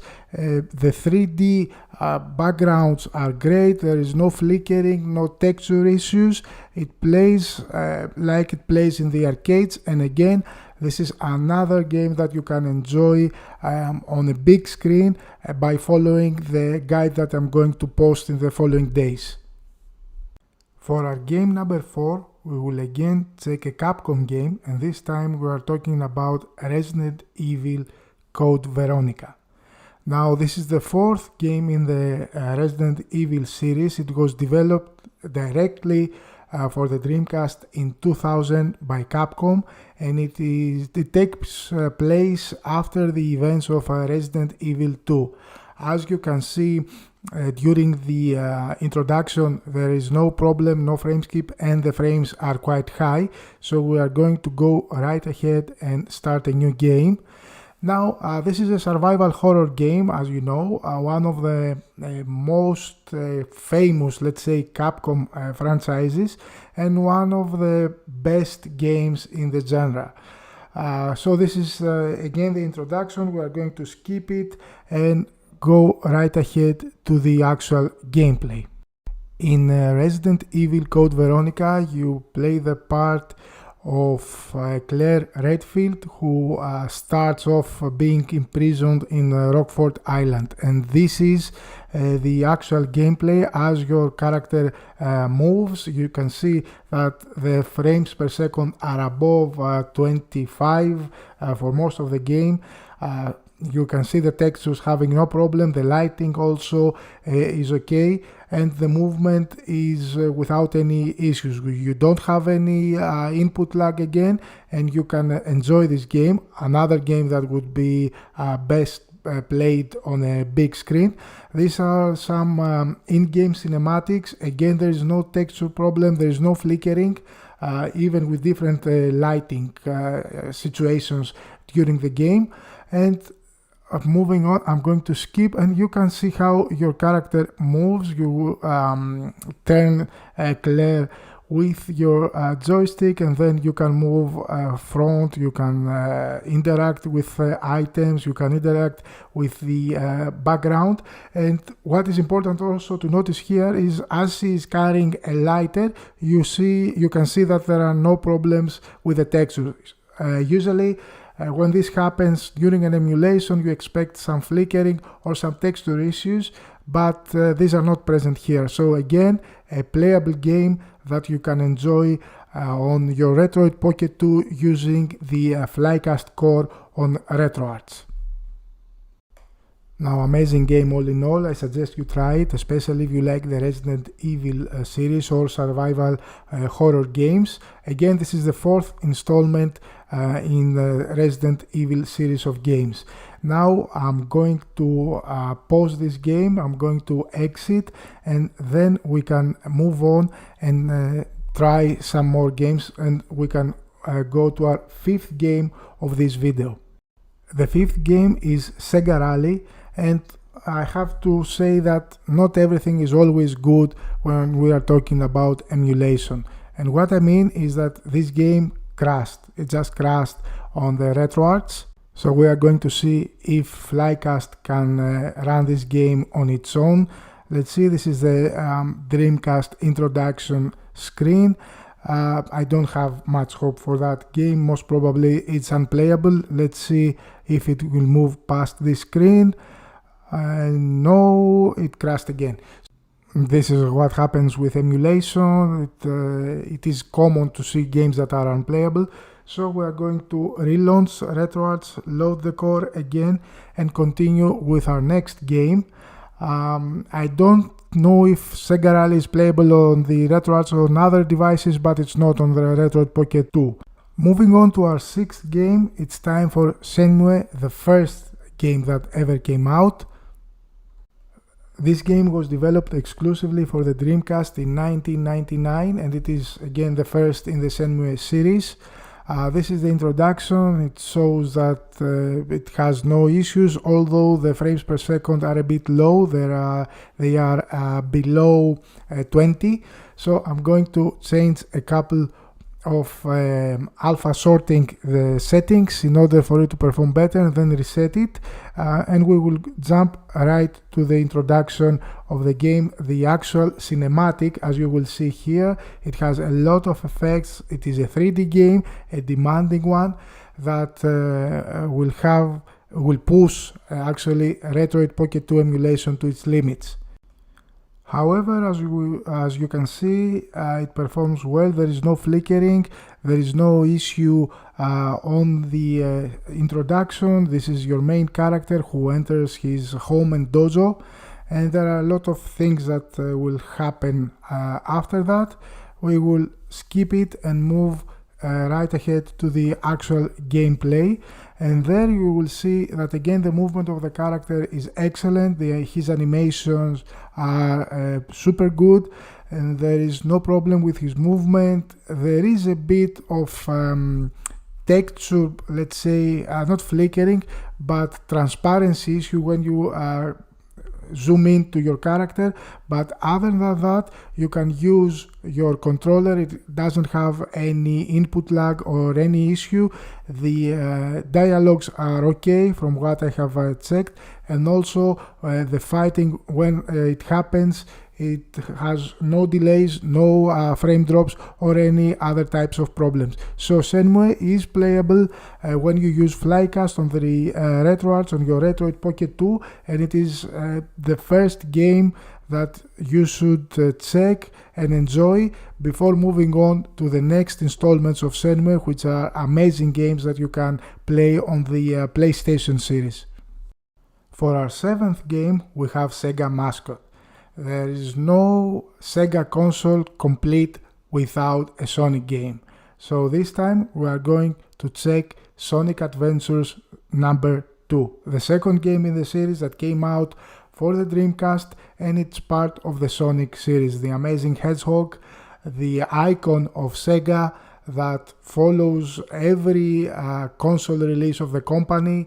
You will find a Sonic game there, and this time it's 3D, so it's again a demanding game as it is in full 3D environment with 3D sprites and a lot of animation effects and all these things that push the emulation. We are going to start a new game to see how it performs, and you begin with your Sonic character sliding down in a sort of a snowboard on a location that resembles a lot of San Francisco, let's say, with a lot of downhill movement, with a lot of coins that you have to collect, and of course the typical high-speed theme of the Sonic games. As you can see, there is not any issue if you also apply a frame skip of 1 to this game. It performs better, and it doesn't have any noticeable problem. Other than that, the sound may be a bit choppy from time to time, but the movement is okay, the animations are okay, and also your controls are totally fine. When the game returns to normal mode, you can control Sonic without any problem. The input is spotless, without any delays or whatever. You can enjoy again this game, which is a very good type of 3D platforming game with some puzzle solving and a lot of enemies that you have to deal with. As already mentioned, Dreamcast is all about arcade games, so our 8th game is a fighting one from Namco, a major success in the arcade, let's say, parlors, and we are talking about Soul Calibur. Now, this game is a medieval type of fighting game. All your characters are based, or medieval characters have medieval designs, and as you can see in the character selection, there is a bit of flickering and texture issues in the background. This will also follow in the actual gameplay. and you will see it right ahead. But what is also important about this fighting game is that the characters use weapons. There are not a lot of fighting games with weapons. One of them is Soul Calibur, another famous series is Samurai Showdown from SNK. But here, as you can see, it has flickering in the background. It's not unplayable. The control of your characters and the animation is okay, but as you can see, there is some texture failure in the background from time to time. It doesn't happen across the game, but it becomes a bit annoying. I'm going to try some different settings and maybe improve that. But other than the flickering, as already mentioned, there is no input lag. You can have all your combos, all the movements of the game and enjoy it. But yeah, I can understand that those background issues can be a bit of a pain when trying to enjoy it. So everyone, 2 more games to go, and our 9th game is another fighting game, and again an iconic franchise. We are talking, of course, about Street Fighter, and this is Street Fighter 3. Another IP of Capcom and one of the most popular fighting games across every possible platform. It was even very popular at the arcades. This is the third strike Street Fighter, and we are going to select arcade mode. This is of course 2D with excellent animation and amazingly drawn characters. We are going to have our first fight, and as you will see, there are no issues. The frames per second are close to 30, so all in all it is a very good performance of this game. As you can see, again, no control problems, no input lag, the animation are perfect. You won't notice any flickering or any other types of issues with Street Fighter 3, and of course, if you are a fighting game fan, this is one of the games that you must play. Another great game to play on a big screen, and I will show you in another video how you can do that. But all in all, this is a great performance from RetroArts using the Flycast core on the Retroid Pocket 2. Again, Street Fighter 3 is playable and it's working perfectly on the system. So now we can pause that and move to our 10th and final game. For our 10th game, I have chosen a sports game for the most popular sports in the planet. We are talking about soccer, of course, as it is called in North America, or football as it is called in the rest of the world. And this game is Virtua Striker. This is the second Virtua Striker, or Virtua Striker 2. It was a major success in the coin-ops or arcades. I have spent countless coins playing versus modes with friends. The frames per second here are more or less close to 16 to 20, but in-game you will not notice any problems. It has a bit of texture issues, as you can see in the loading screen here. So when it loads, it has a bit of flickering, but other than that, in-game you can go and select your team. Let's go with arcade mode, and let's select our team. Let's select a good team, especially back in those days that it goes out. Let's go with Argentina, and we can go straight to our first match so that we can see the animation and movement, and of course how the controls are, which are very important in a sports game, and especially a football one. So it's Argentina versus Cameroon. As you can see, there are no delays and the animations are okay. This is of course a 3D football game, but the movement of your players is excellent. The animations also, the response time is 0 milliseconds when you press those buttons to control your characters. You can dribble, you can pass, you can have your lobes, or you can shoot, and it is a very enjoyable and great football game, one of the best early 3D soccer games that you can find. So for all those football fans out there, this is a must, especially when you are running a Dreamcast emulation.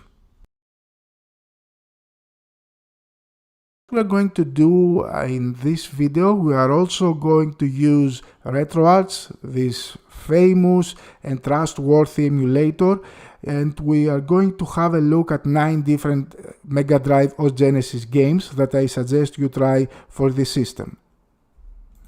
Now, as always, the first step is to download the appropriate core for Sega Genesis or Sega Megadrive ROMs.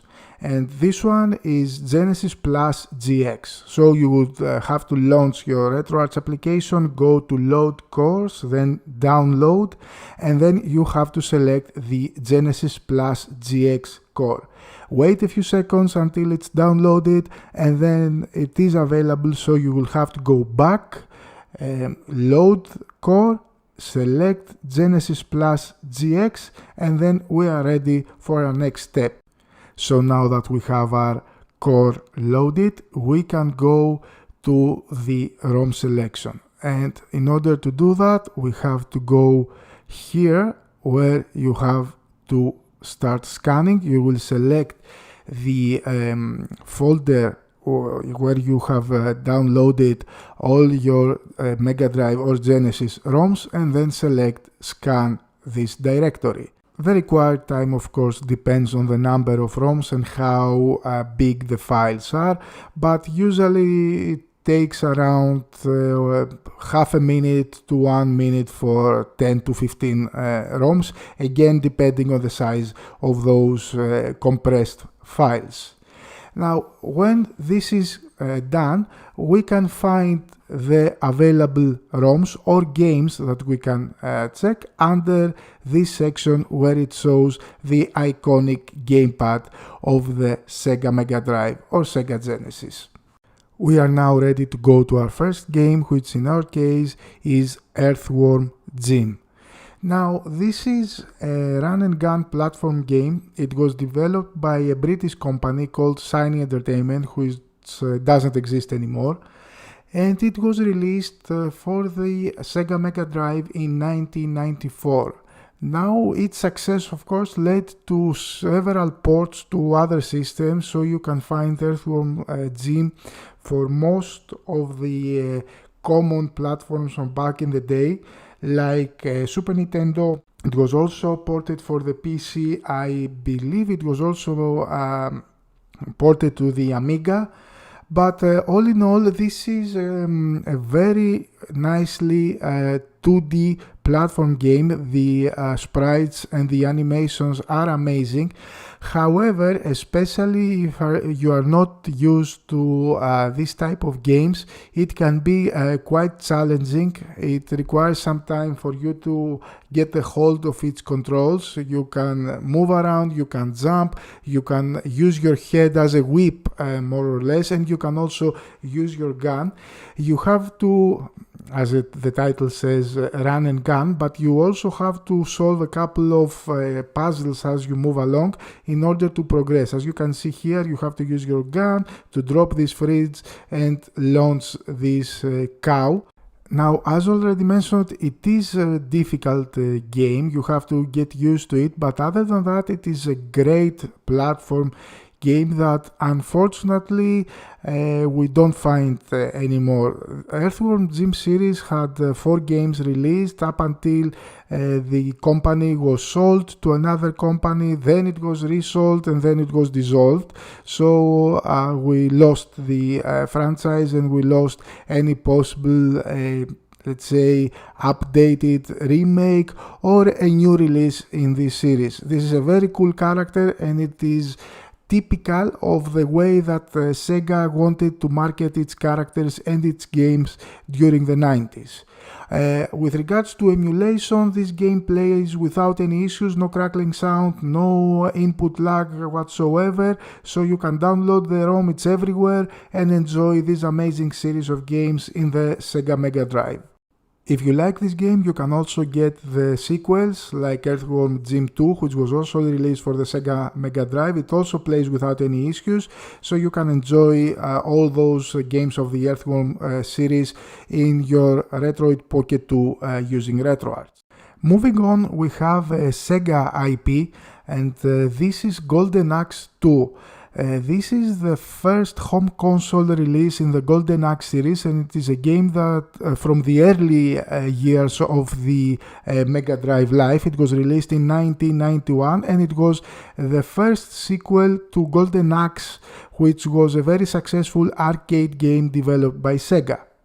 Golden Axe 2 is a side-scrolling beat-em-up with a lot of hack-and-slash influence in it, set in a dark fantasy or medieval setting, as you can also see from the actual artwork and the whole style that is quite reminiscent of the hack-and-slash genre, both in games and in movies that was very popular in the 80s and the very early 90s. Now, the player is given a choice of 3 fighters. The first one is Axe Butler, who is wielding a two-handed sword. You can also select a dwarf called Gilius Thunderhead, who is wielding an axe, and also you have a female character, which is the longsword wielding Amazon type called Tyrus Flare. The gameplay, characters and graphics are more or less identical to that of the arcade release, but this home console port had a few improvements, like you don't have to use this back attack, but you can use a special attack that hits enemies in all directions, and I'm going to show you this right here. Is a special attack. You can also find it in other games like Shinobi. You can also get some monsters that you can ride in order to help you as you progress, and all in all it's a very similar port, a very similar game to that of the arcades, and it is considered one of the top 15 games released for this system. The emulation is totally fine, you don't have any issues, so you can enjoy this Golden Axe game and this Golden Axe series. Our next game is The Lion King, a platform game released for the Sega Mega Drive back in 1994. It was simultaneously released to the Mega Drive and the Super Nintendo, and it was based on the mega smash hit of the Lion King Disney movie. Now, what is special about this video game is that all the sprites and characters were designed by Disney directly. It was designed by Walt Disney Feature Animation, and the soundtrack and the whole music was that of the original movie that it was adapted for the 16-bit systems. Now, as you can see, the graphics are amazing, and you have to play as Simba as he progresses through various settings that are based in the movie. You begin with Simba as a young cub, and then he is moving on to being an adolescent. Now, all in all, this game is very nicely drawn, but it can become a bit repetitive from time to time, and it is quite difficult, quite daunting, especially for players that are not used to the overall platform games of the 90s. Now, with regards to emulation, it runs without any issues on the Retroid Pocket 2 using RetroArch. So if you like a quite challenging platform game with great graphics and nice settings and a bit of nice soundtrack, I would say, don't forget to try The Lion King for the Mega Drive or Sega Genesis. Moving on, it's time for our fourth game in this video. It is another platformer developed by Sega, and it is again based on Disney characters. We are talking, of course, about Quackshot starring Donald Duck. Now, this is a side-scrolling platform game that stars Donald Duck and his 3 nephews, Huey, Dewey and Louie. They are treasure hunters, and they move through some levels that are split in the overworld and a dungeon section. As you can see here, the game starts with a nicely drawn introduction with a bit of text that explains the story and the setting so far. Now, when the actual game begins, you control Donald Duck, who is moving around using a plunger shooter, and this gun is shooting plungers that they temporarily stun the enemies. Later on in the game, you can use this plunger shooter to traverse through various platforms in the level, or even shoot this plunger to a flying bird and then jump on it and grab from the plunger in order to move around. If you are a fan of the 2D platformers, and especially on the Disney way of designing characters and animations, this is the game for you. The emulation runs without any issues, but it is an overall problem of this game, the way the scrolling works. As you can see, it has a bit of flickering and a bit of delays, but if you get used to that, it becomes really nice to the eye and how it plays. Now, moving on, we have a different type of game, but that it is, however, indicative of how Sega wanted to market and place the Megadrive. We are talking about a racing game developed by Electronic Arts that has a twist in it. First of all, it is a bike racing game. It's Road Rash 3.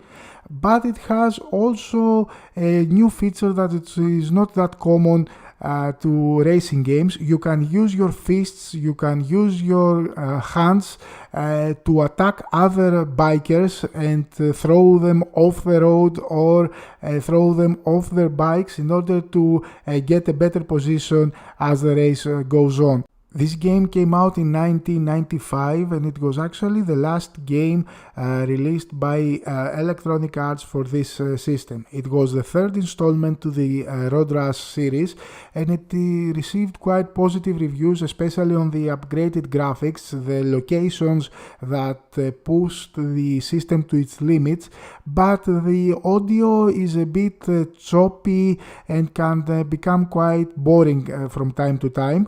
Other than that, the controls and the gameplay is greatly improved when compared to the previous installments on the series.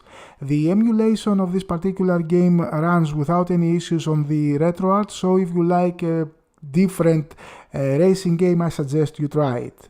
For our sixth game, we are going back to a Sega developed game, and this time it's an action one. This is Shinobi 3. Now, Shinobi means ninja. Actually, in Japanese, ninja is a more slang, let's say, term. Shinobi is the actual term that the Japanese use for this type of stealth fighters. Now, this game was initially planned for release in 1992, but Sega was not satisfied with how the game was being developed, so they pushed back the development, changed a lot of things, and then released it for the Genesis or the Sega Mega Drive in 1993. Now, compared to its predecessor, The Revenge of Shinobi, this is more fast-paced with emphasis on action and combat. You can use 4 different ninjutsu techniques in order to kill your enemies, and it has more moves. You can now dash and attack at the same time. It has a bigger number of enemies, different ninjas and bosses that you have to fight, and overall it is, to me, one of the best action games for the Sega Mega Drive. It is quite heavily influenced by the original arcade game, not that stealth oriented as the Shadow Dancer that we saw earlier in the arcades and other systems. All in all, this is a very nicely designed game with amazing graphics and good scrolling and animations and special attacks, that it is typical of the good golden era of Sega Mega Drive games. The emulation runs perfectly, you don't have any delays, the sound is amazing, and it has compositions from the original composer of the Shinobi series. So if you haven't tried the Shinobi game, I suggest you begin with the previous one, The Revenge of Shinobi, which is the first game in the series, and then move on to this one, which is more fast-paced and an improved sequel to the original. This is a true classic, especially for Sega fans and for Sega Mega Drive or Genesis fans, that you can enjoy to its fullest by using RetroArch on your Retroid Pocket 2. Moving on, as mentioned in other videos, there is never a complete Sega video without a Sonic game. So now we are going to test Sonic 3. Now this is a 1994 released game. It is a platform one developed by Sega and it's part of the Sonic the Hedgehog series. This was initially planned to be developed as an isometric game like the Sonic 3D Blast, but it became a typical 2D platformer due to time constraints. The development began after the release of Sonic 2 and it took place simultaneously with Sonic and Knuckles. Initially the plan was to develop those two games as one, but due to the cartridge capability constraints it was split to two games. The Sonic 3 cartridge can be attached to an adapter on the Sonic and Knuckles cartridge, creating a combining game, Sonic 3 and Knuckles, but you have to own both games separately. Players can control Sonic, Tails or both, and if they control Sonic, then Tails runs along beside him. Sonic 3 adds the ability for Tails to fly for a short time by spinning his twin tails something like a helicopter. Sonic 3 takes place over 6 zones, each divided in 2 acts, where the monsters or the enemies are the Dr. Robotnik's robots called Batniks. Sonic and Tails can defeat Batniks by jumping on them or using the spin dash attack, which also gives the character a speed boost. There is a mini boss fight with one of Robotnik's large, let's say, servants or powerful robots at the end of each level. When the player reaches a new level, the game saves to one of the 6 available save slots. Sonic games are amazing, of course, and this particular one runs without any issues on the RetroArch.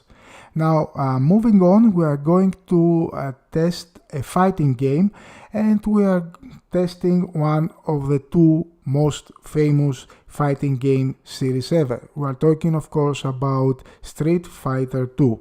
This is the special Champion Edition that also includes a hyper mode, but other than that it also has the 4 bosses from the main game. I'm talking about Balrog, Vega, Sagat and Bison as playable characters for the player to select.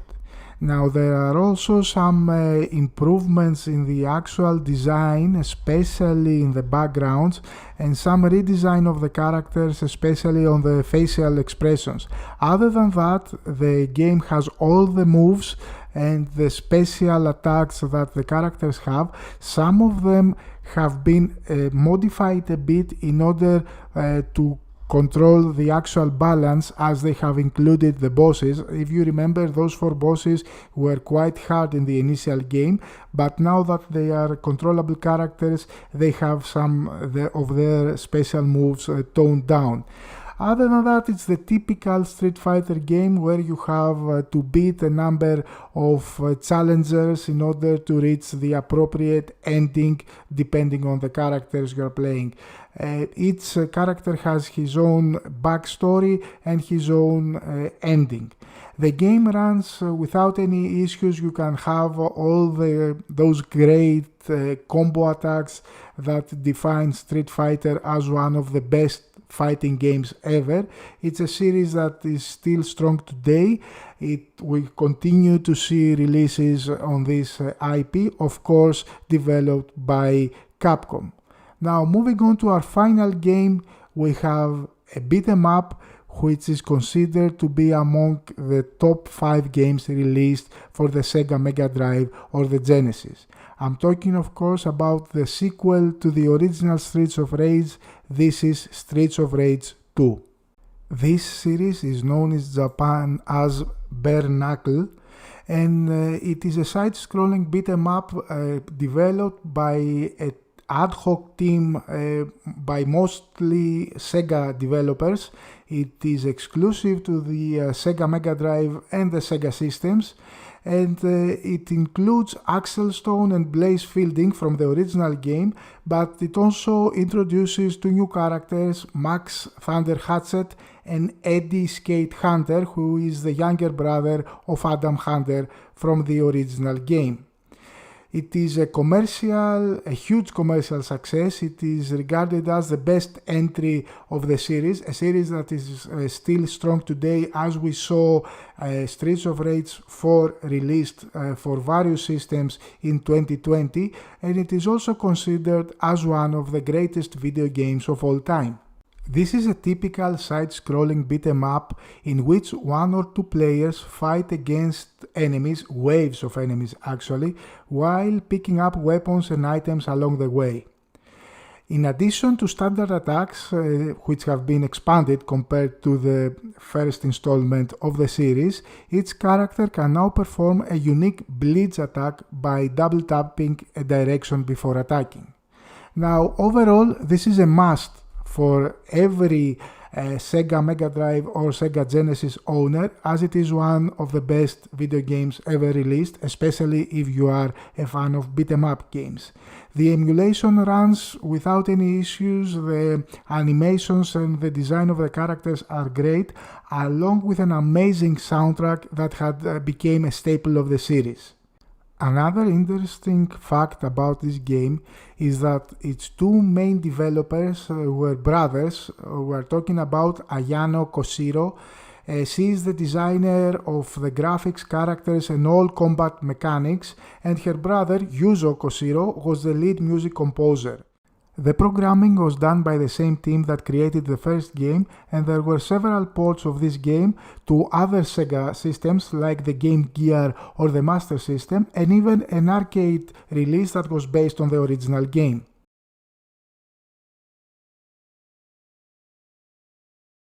This time we are going to focus on the PSP emulation that we can have on this device. Now, PSP or PlayStation Portable is a very successful portable console made by Sony with a huge library of games.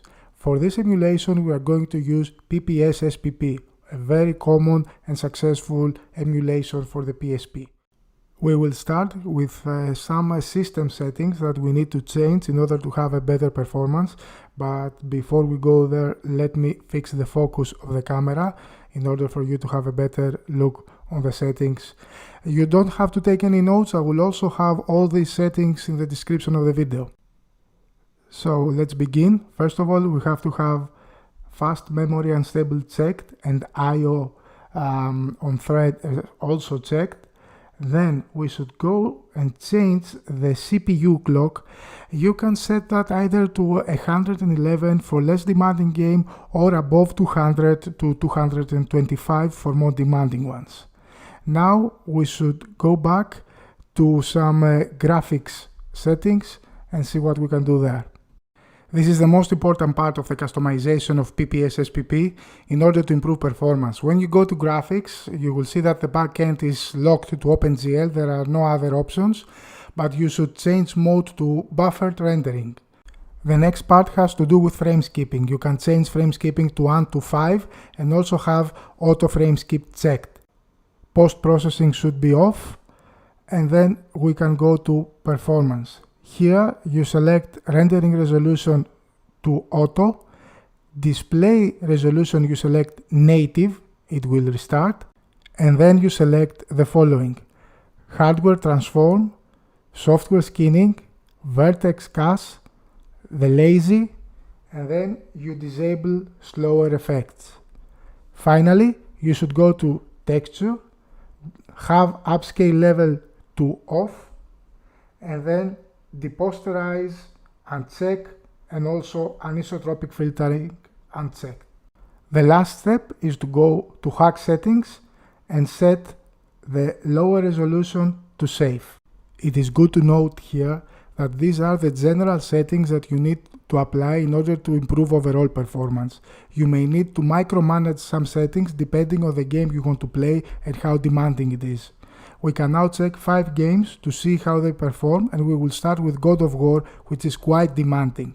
The case of God of War is special as you need to set the clock to 111 in order for it to run it properly. And even so, you will see a lot of flickering on the screen and a bit of delays during gameplay. Actually, God of War is not the most playable game that you can try with a PPS SPP, but we are trying to run it to see how it performs both on the cinematics and also on the actual gameplay.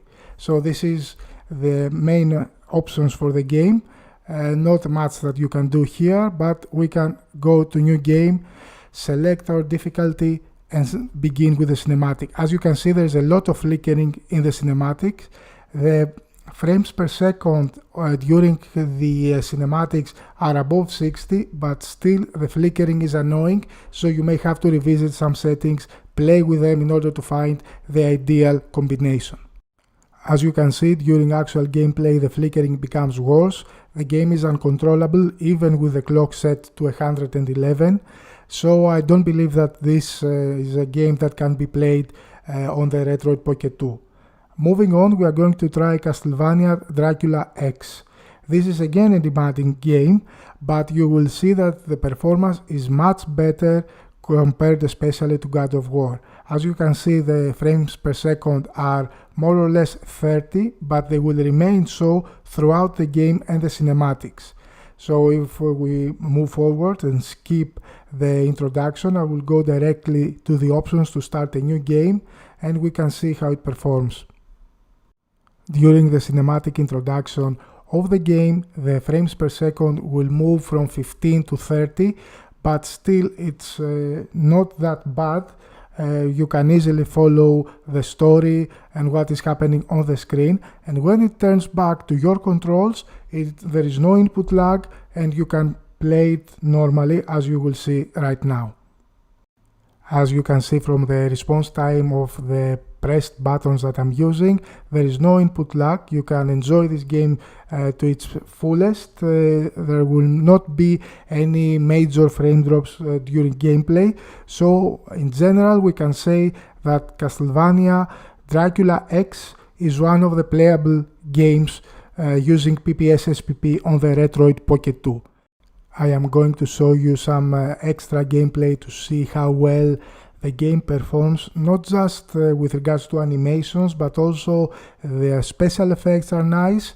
So as already mentioned, you can enjoy the game to its fullest. This is one of the special moves that you can use with no frame skipping or frame drops.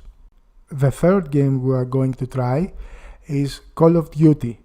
This is another demanding game. It's based on a 3D engine that I do not believe can be supported by the Retroid Pocket 2 hardware, but still we can have a look at how it performs. In the beginning you will see some nice frames per second, but when the actual game starts you will see that the frames are around 5 to 7, and even when you try to move around and use your character, even fire, you will see a lot of input lag and a lot of delays. In general, I would also categorize Call of Duty Road to Victory as an unplayable game on the Retroid Pocket 2 using PPS SPP. Moving on, we are going to play Ultimate Ghosts and Goblins, a remake of the classic by Capcom. This is a platformer, but the graphics are also demanding, so what you will mostly notice on this game is an input lag. It has some frame drops and also a bit of delays as you play, but the main issue is that you will have a lot of input lag, as you can see here in the actual gameplay. I will also try to play a little bit with the actual settings to see if we can improve that and have a follow-up, because so far it seems that the Retroid Pocket 2 can support the game, but there are a lot of issues that may have to do with a bit of optimization on the settings for this particular one. The fifth and final game of this video is another platformer called Prini Can I Really Be the Hero? This is a very well made game with very nice graphics. The backgrounds are 3D, but the characters and monsters are 2D. The sprites usually are 2D, and it runs with absolutely no problem on the PPS-SPP emulator on the Retroid Pocket 2. As you can see during gameplay, the animations are smooth, the frames per second are more or less locked, and it performs really well. I strongly suggest this game as it is one of the best platformers for the PSP and it runs excellently. That was all for our mega emulation guide for this amazing emulation handheld called the Retroid Pocket 2 or the Retroid Pocket 2 Plus. I hope you have enjoyed this video, and if you did, please consider supporting the channel by subscribing and also becoming a Patreon. Thank you all for watching.